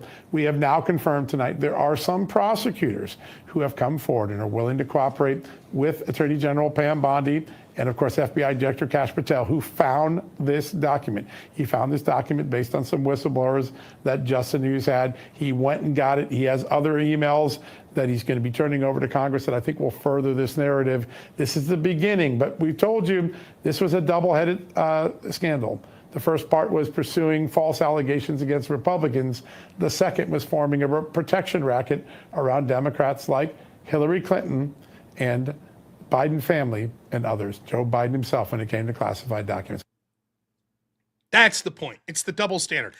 I could handle, if the standards, screw it, go after all presidents, all people running as aggressively as possible. I could live with that. Or I could even live with, though I'd rather not be this way, we're just never going to go after those types of people. But what this country can't survive is an FBI, in the words of Chuck Schumer, that can't be criticized because they'll find 6 ways from Sunday at screwing you over, then doing exactly that. Right in front of all of our eyes. And you remember that first story we talked about today with Mark Halperin? Mark my words, the reason that this was allowed to occur, a big part of it is the media. They watched this shit happen and they covered up for it. And they gave themselves awards for it, Pulitzer Prizes and the like. That's what happened. And it's been evident to anyone who's remotely paying attention the brutal double standard that existed here. And yet, I've been talking about it since 2017. I've been debating people over and over, and all it is bullshit excuses, obfuscation. I know I can't say that word right either. It's okay. Put it in the bag of complaints with not being able to pronounce Matt Taibbi's name, not being able to pronounce Kamala Harris, not being able to pronounce Trent Argawa, and my poor fashion taste. Fuck you. But that's what's been going on. The blatant double standard. And the same people that have cheered on this blatant double standard because Orange Man bad for the past 8 years, 9 years now, they're going to say, this is a nothing burger. It's a nothing burger. Remember when whistleblowers were sacrosanct? Remember when we couldn't even say the word Eric Ciaramella? The guy that was the whistleblower that led to the first Trump impeachment? Remember that? Now all of a sudden, under the Biden administration, we had 2 whistleblowers from the IRS. No one gave a shit. Ziegler, and I forget the other guy's name. We had whistleblowers come out from the FBI. No one gave a shit. We have whistleblowers now coming out talking about this stuff. They don't give a shit.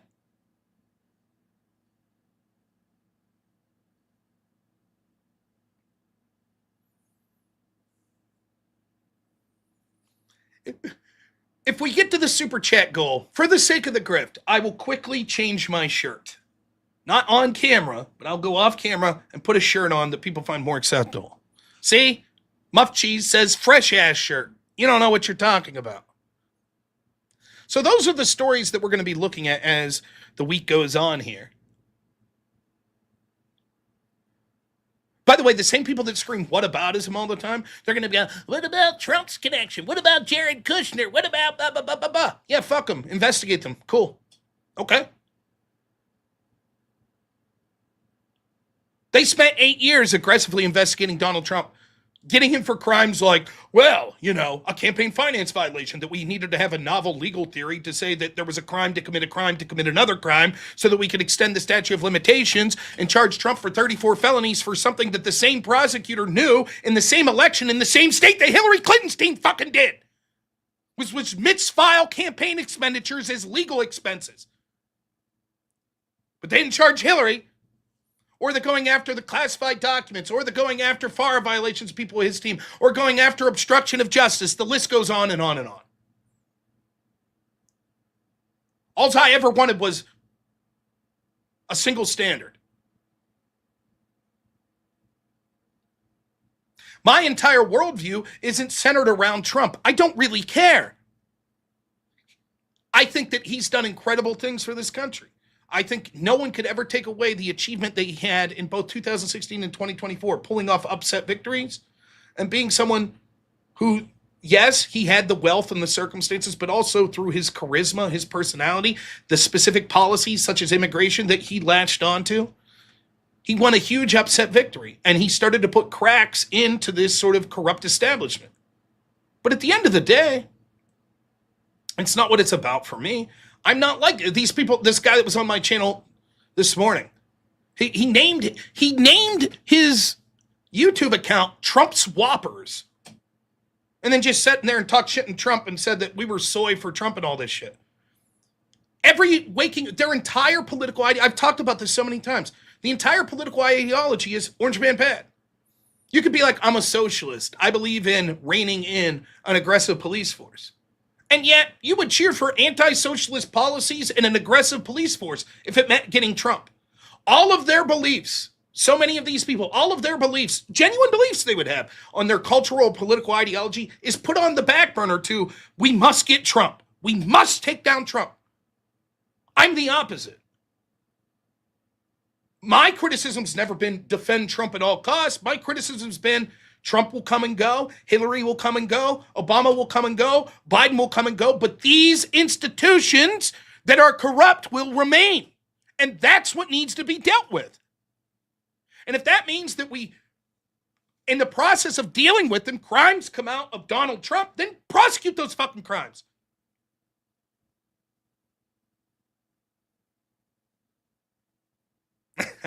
Fucking just, even my haters are better than the fucking other haters. Look at this guy. This is a good comment. As a proud member of the LGBTQ, I would wear that shirt with pride. It's great. Thanks, fuckhead. That's a good comment. All right. We're about to enter grift mode. We got a half hour left. But to end this little rant here, that's what I've been talking about.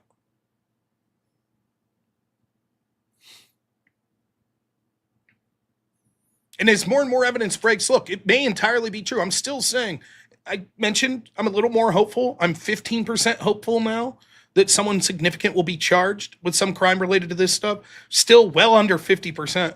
But that's up from 5%. But it may never happen. I still think there's a better than not chance no one significant ever gets charged. What's the point then? Because we deserve to know how corrupt this shit was. And you deserve to know the people that are going to defend this corruption. That's it. That's my rant on this subject. Now it's time to grift. You people didn't donate enough money. Now I got to grift.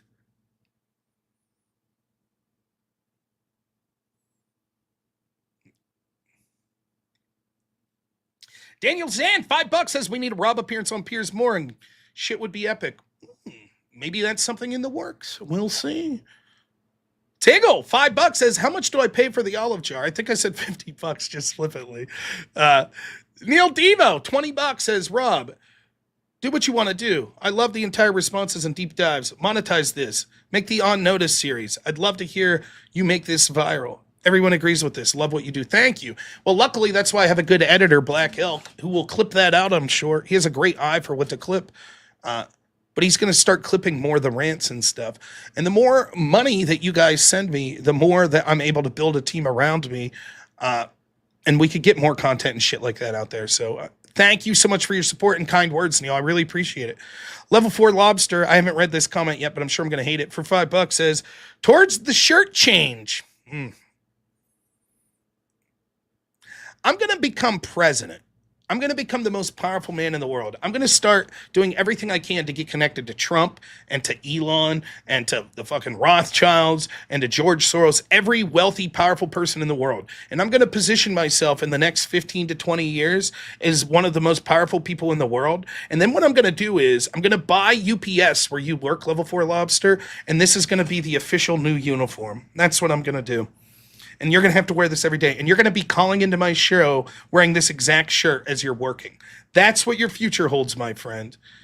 Crucible Crusader, $5 says, for the Griff Shirt Fund. Thank you. Oh,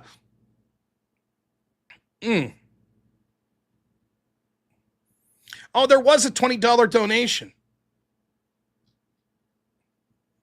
Right? I guess, unless it specifically said $20 donation, whip song.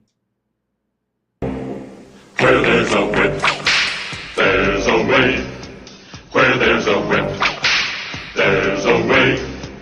Where there's a whip, we don't want to go to war today. But the Lord of the Lashes says, nay, nay, nay. We're gonna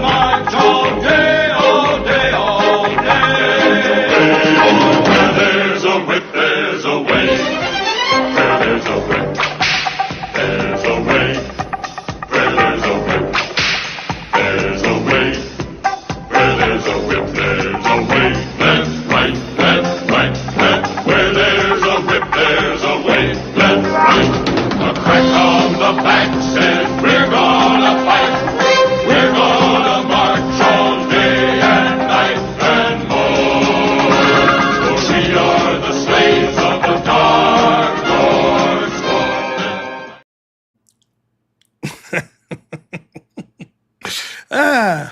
Okay.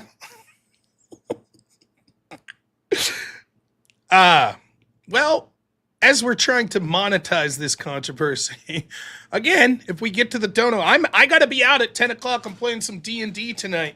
We're going to raid over to my friend EOD's channel. D&D with EOD. Say that 5 times fast. But I'll change the fucking shirt if we get to our goal. So we're 52% of the way. I don't think you all have the stones. That's what I think. I think that it's fun to talk, but in reality, you guys like the shirt, which is why you're going to be incapable of getting to 100% of the goal to force a change of the shirt. That's what I think. In addition to that, see, John Doe knows it. The shirt is fine. Thank you. And his avatar's a big wad of money. So there. Oh, my. We got so many grifts going on at once. We got the $20 for the whip song. We got the $200 to ensure the whip song's not played for the rest of the night, unless someone matches that $200 later. Then we got the get to the goal to replace the shirt fund.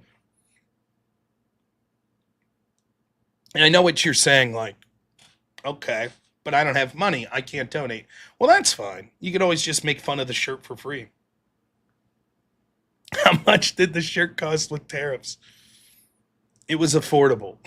That's all I'll say. Your shirt looks horrible. It's funny. Draco, $10 says, my shirt looks good with purple hair. Thank you. I choose to ignore the context of that. Oh, this is a great comment. Daniel Zant, $20 says, to think I started this shirt roast. You're welcome. Thank you, Daniel. And you're also the biggest hater of the whip song. And unfortunately for you, you just donated $20. And as you know, a $20 donation is an automatic playing of the where there's a whip, there's a way song, unless you expressly say otherwise. Thank you so much, Daniel. We know you secretly love. Where there's a whip, there's a way. Where there's a whip, there's a way. Where there's a whip, we don't want to go to war today. But the Lord of the Lashes says, nay, nay, nay. We're gonna march all day, all day, all day. Where there's a whip, there's a way. Where there's a whip, there's a way. Where there's a whip, there's a way. Where there's a whip, there's a way. Left, right, left, right, left. Where there's a whip, there's a way. Left, right. A crack on the back says we're gonna fight. We're gonna march all day and night and more. For we are the slaves of the dark Lord's And that is true. The bar for starting a whip song is very low. That's true. All right, we're running out of time. 22 minutes left. Can we get there? Tingle!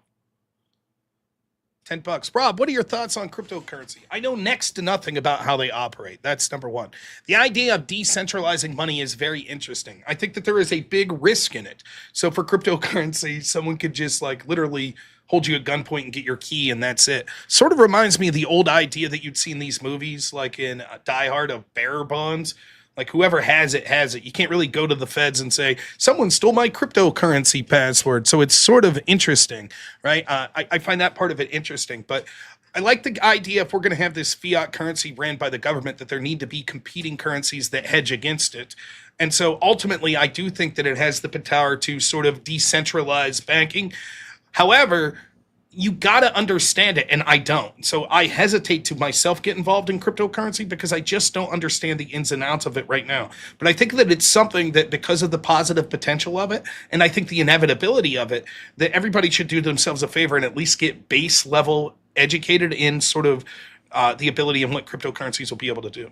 So there's my boomer take on cryptocurrency. Magus, $20, says that Daniel Zan knew exactly what he was doing. And as does our great friend Magus. Where there's a whip, there's a way. Where there's a whip, there's a way. Where there's a whip, we don't want to go to war today. But the Lord of the Lashes says, nay, nay, nay. We're gonna march all day, all day, all day. Where there's a whip, there's a way.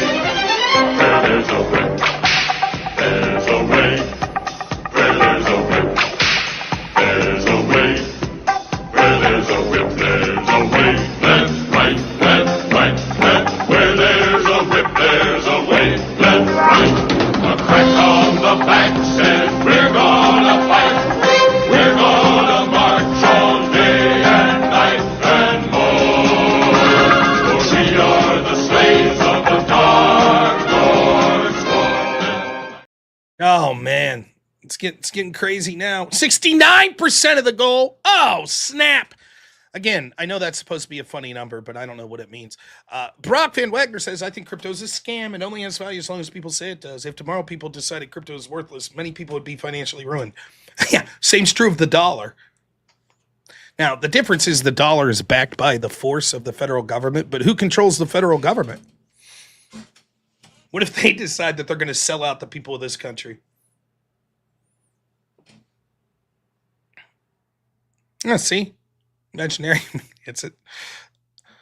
Yeah, Abe's getting pumped. He's going to be in the D&D game as well.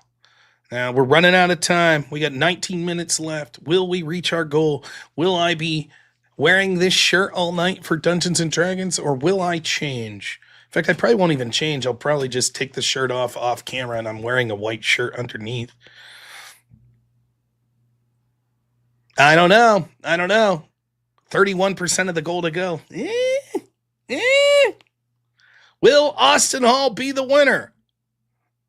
Will I continue to wear this ridiculous shirt? Will someone donate another $20, Gizmo, to play the whip song? Now, listen, I hesitate to do this. This is getting real dicey. But because you brought up, normally you had to give a bigger donation to get the secret version of the Where There's a Whip, There's a Way song. The secret version with the video attached to it. Most of the time you got to donate more than the 20. But you did specifically mention it. So I do suppose we could do that. Where there's a whip, there's a way. Yeah, from now on. Where there's a whip, there's a way. Where there's a whip, we don't want to go to war today. But the Lord of the Lashes says, nay, nay, nay. We're gonna march all day, all day, all day. Where there's a whip, there's a way. Where there's a whip, there's a way. Where there's a whip, there's a way. Where there's a whip, there's a way. Left, right, left, right, left. Where there's a whip, there's a way. Left, right. A crack on the back says we're gonna fight. We're gonna march all day and night and more. For we are the slaves of the dark Lord's fallen. There you have it. Would I debate a Black Hebrew Israelite? I suppose. I don't do many theology debates, but if it's on like polygamy like Andrew did the other night, sure, I guess. Will D&D be streamed? Yes, it will be streamed.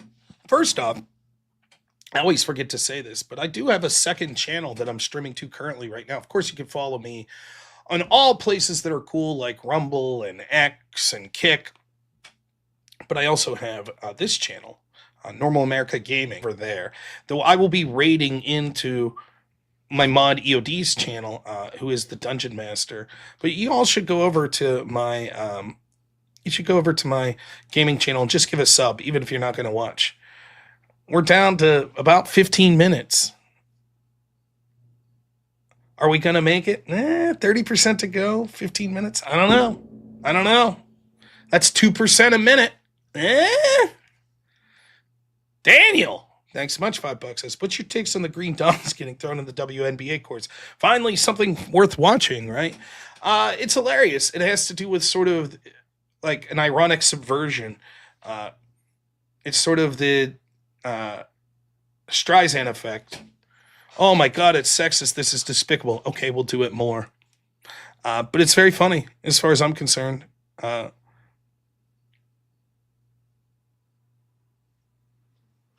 I thought that NBA Centel guy is like a sort of a parody that does sports stories.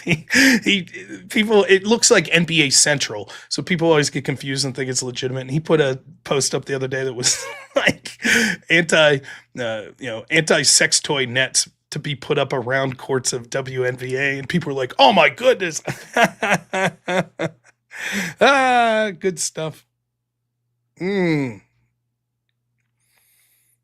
Who's going to do it? Who's going to donate? What are we looking at? $106. Who's going to do it? Everyone is doing well, Redman. Great to hear from you. Who's going to donate $106? I'm going to, if I don't, listen, I want the money. I hope that you all donate thousands of dollars from here till the end of the show. Don't get me wrong. That would be great. But yeah, I'd like to meet the goal of 357. But tonight, it'll be less bad if I don't mean it than normal, because at least I get to wear my treasured shirt the rest of the night into the wee hours of the morning while I'm playing Dungeons & Dragons. And I will, in my own mind, prove that you guys actually enjoyed the shirt, and it's just yuck, fun time. But no one was willing to put their money where their mouth was to get a chain in the shirt. Thanks, Farney. Appreciate the sub, man. We're just fooling around a little now because I only have 13 minutes left until I have to raid my friend EOD and then hop on over there and play some Dungeons & Dragons. Daniel Zan, he started the whole crusade against the shirt, so he has a vested interest in reaching the goal. So let's go, chat. Send shirt roast and hit the goal. Let him have it. It's going to be tight. $101 left.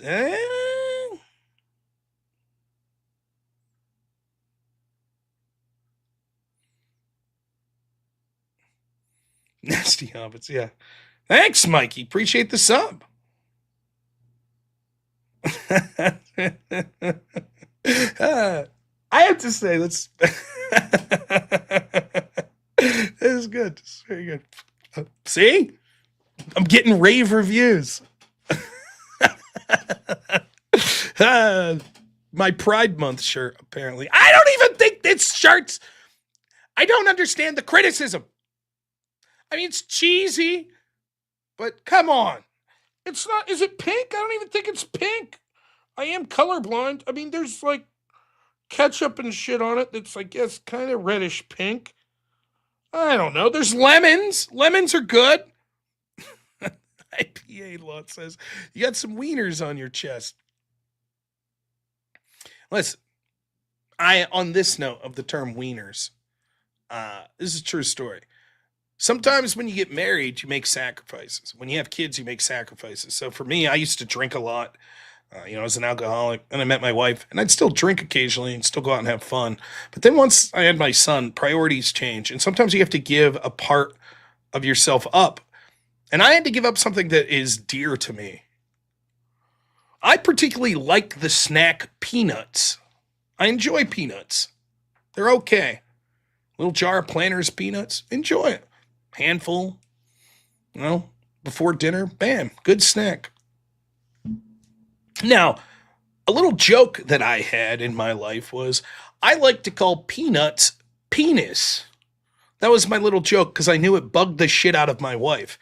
So I would say something like this. I'd say, hey, wife, can I interest you in a handful of penis? And she'd be like, would you shut the fuck up? Stop saying that. That's the worst. And that was my little joke.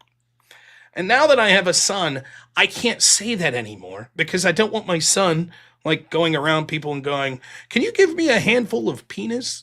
That's not good. So I had to give that up. And now I am a mature adult and I say hot dog instead of wiener because that was always the fun thing. Why don't you put a steamy wiener on this bun for me? Nope. Can't say it anymore. So You guys could make the wieners on my shirt joke. Right? That's fine. But I just want to let you know, I've changed. I'm just not using the word penis, not using the word wiener. That's it. More super chats.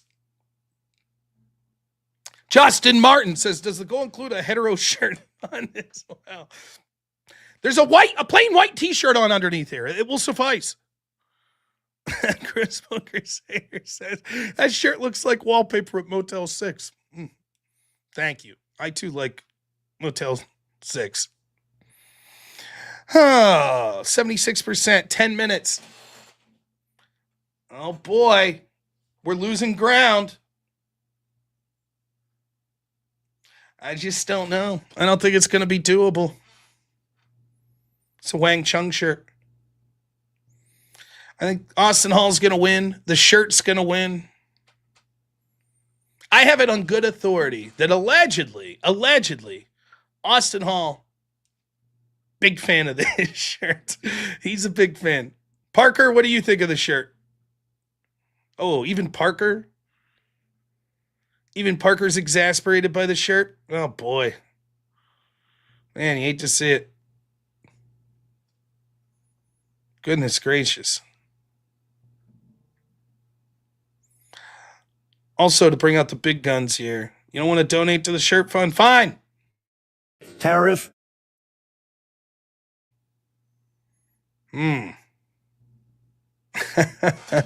Ah.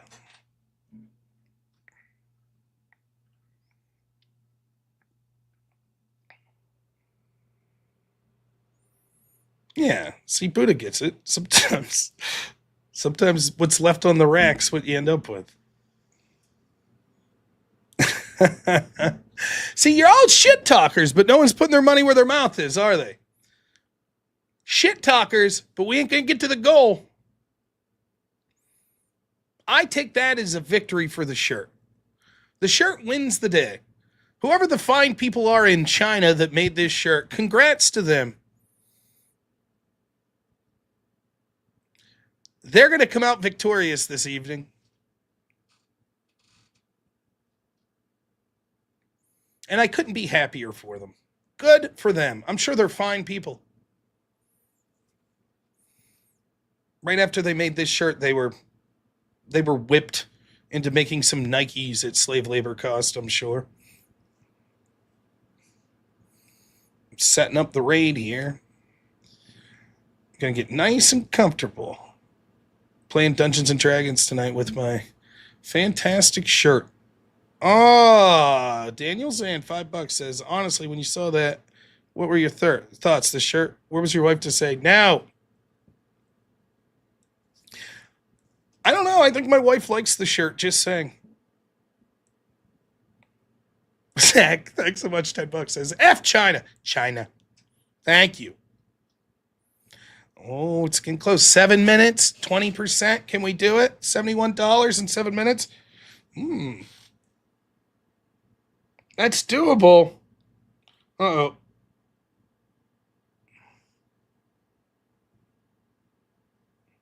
I'm wearing this shirt this weekend to my camping trip. How about that?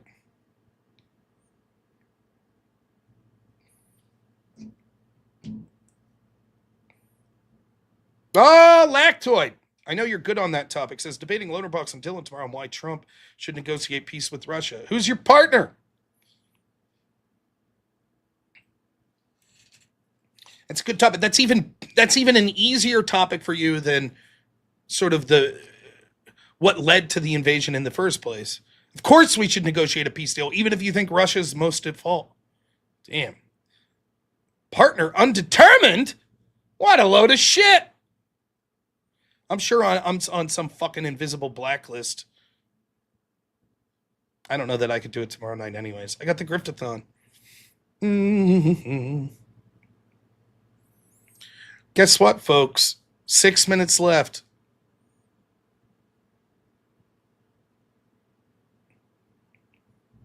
Austin Hall's going to win.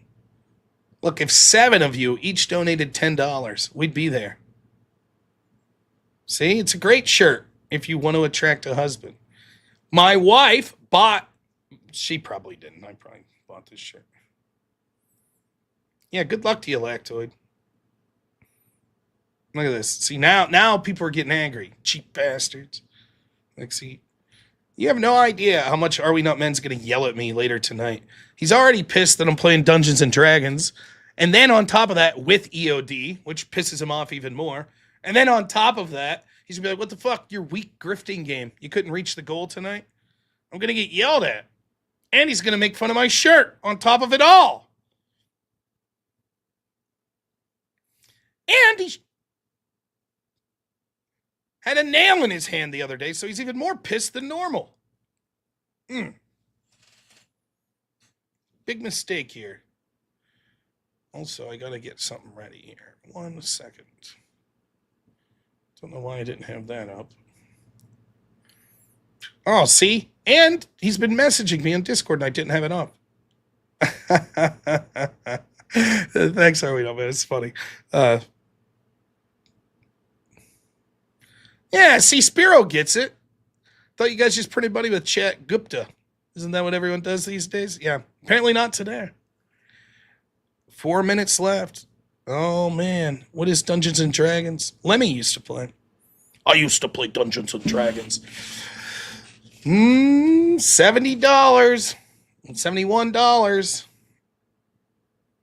It's going to be a failure. The shirt remains.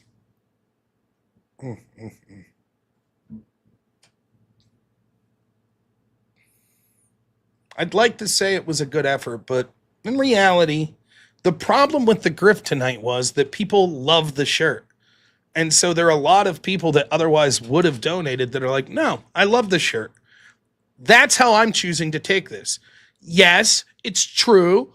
The more vocal of people have been speaking up, but the majority of people clearly like the shirt.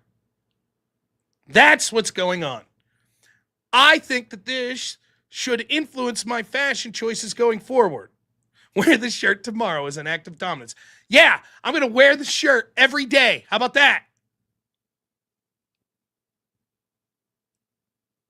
Oh, boy. Time is running out. 3 minutes.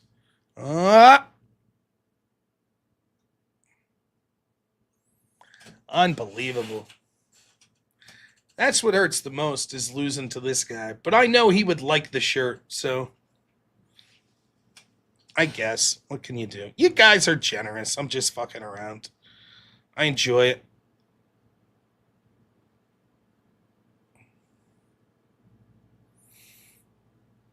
See? Maggie says that's why I stopped. Brock sent me a tweet. I missed it.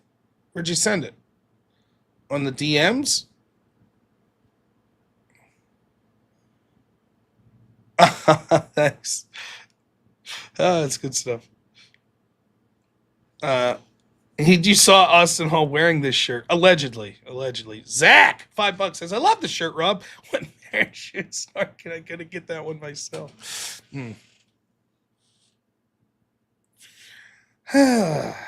2 minutes left, and then I could stop being made fun of. I'll tell you this much. The people on the D&D side of things are going to love the shirt. They're not going to give me shit.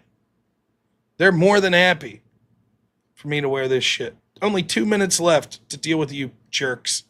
$66 left. The clock is running out. 2 minutes, $66. Is it possible? No, there's no... I'm married. By the way, I hate the word lovers. I could not imagine for a moment calling my wife my lover. Like, what up? That word alone deserves a kick in the balls to anyone that's ever used that word in a serious context.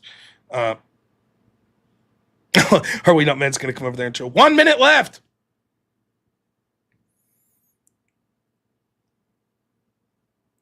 Oh, snap. Tango, $50. Let's play us out on the Olive song. Also, the shirt sucks. Dude, you guys are close. You're close.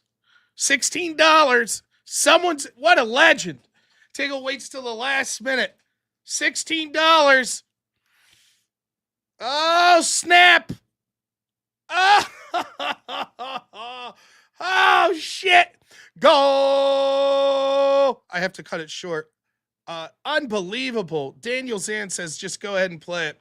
All right, give me a second. I'll play the Olive Jar song. You guys are unbelievable. Thank you so much. All right, here we go. Olive Jar song.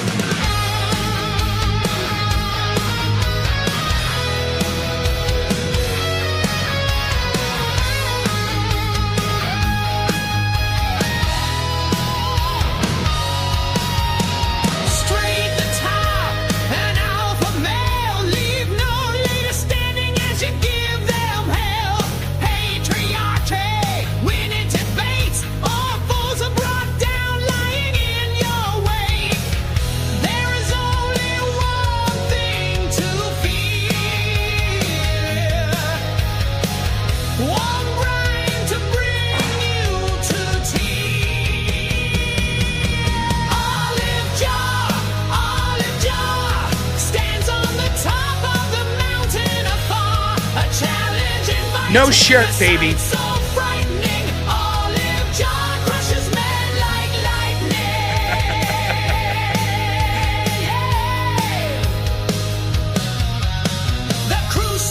I'm gonna raid over. We're gonna let this song play out. As soon as the song's over, I gotta raid over to the great EOD.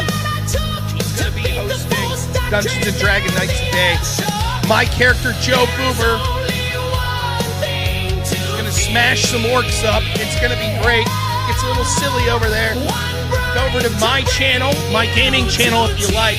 But I'd prefer if you just raid EOD. You can donate money over there to affect the game. EOD is going to have the links to all that good shit. You'll be able to see at the bottom of the screen. $25 will fuck with the characters. $50 will help them. Should be a lot of fun. Let's hear the last verse here. Got a little guitar riff coming up.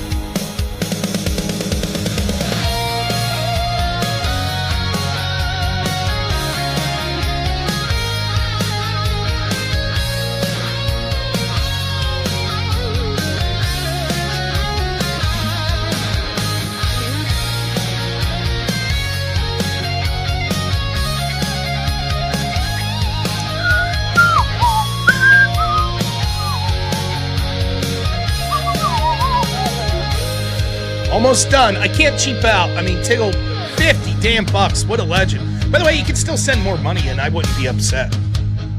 But I know you're saving all your money to donate to EOD tonight. That's cool, too. They're all, I see them all waiting for me. Abe and EOD, IPA, Race Car. They're all waiting. I see. They're going to keep waiting. We're going to play the song out. There is only one thing to one brine to bring you to tea. Olive Jar stands on the top of the mountain afar. A challenge inviting, a sight so frightening. I'm running out of time. Olive Jar crushes men like lightning. I owe a whip song. I promise I'll start off with a whip song tomorrow. I promise. Thank you guys. You're the best. I really appreciate it. Enjoy this rated EOD. We will see you all tomorrow around noon. Thank you so much. I'm glad that I got that ridiculous shirt off and now it's hanging up behind me. We'll talk to y'all soon. Tiggle, thanks so much. Says, let them wait for $5. They are waiting. So, all right, guys. Thank you. Seriously.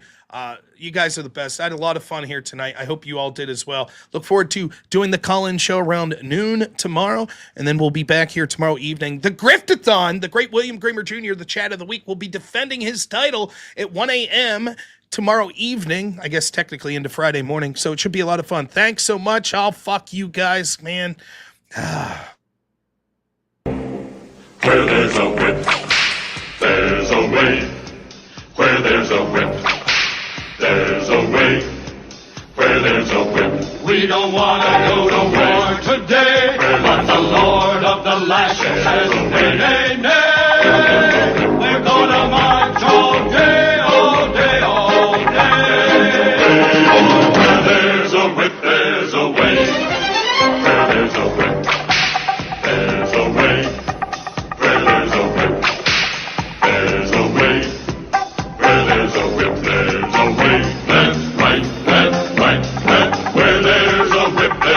away, left, right. A crack on the back said,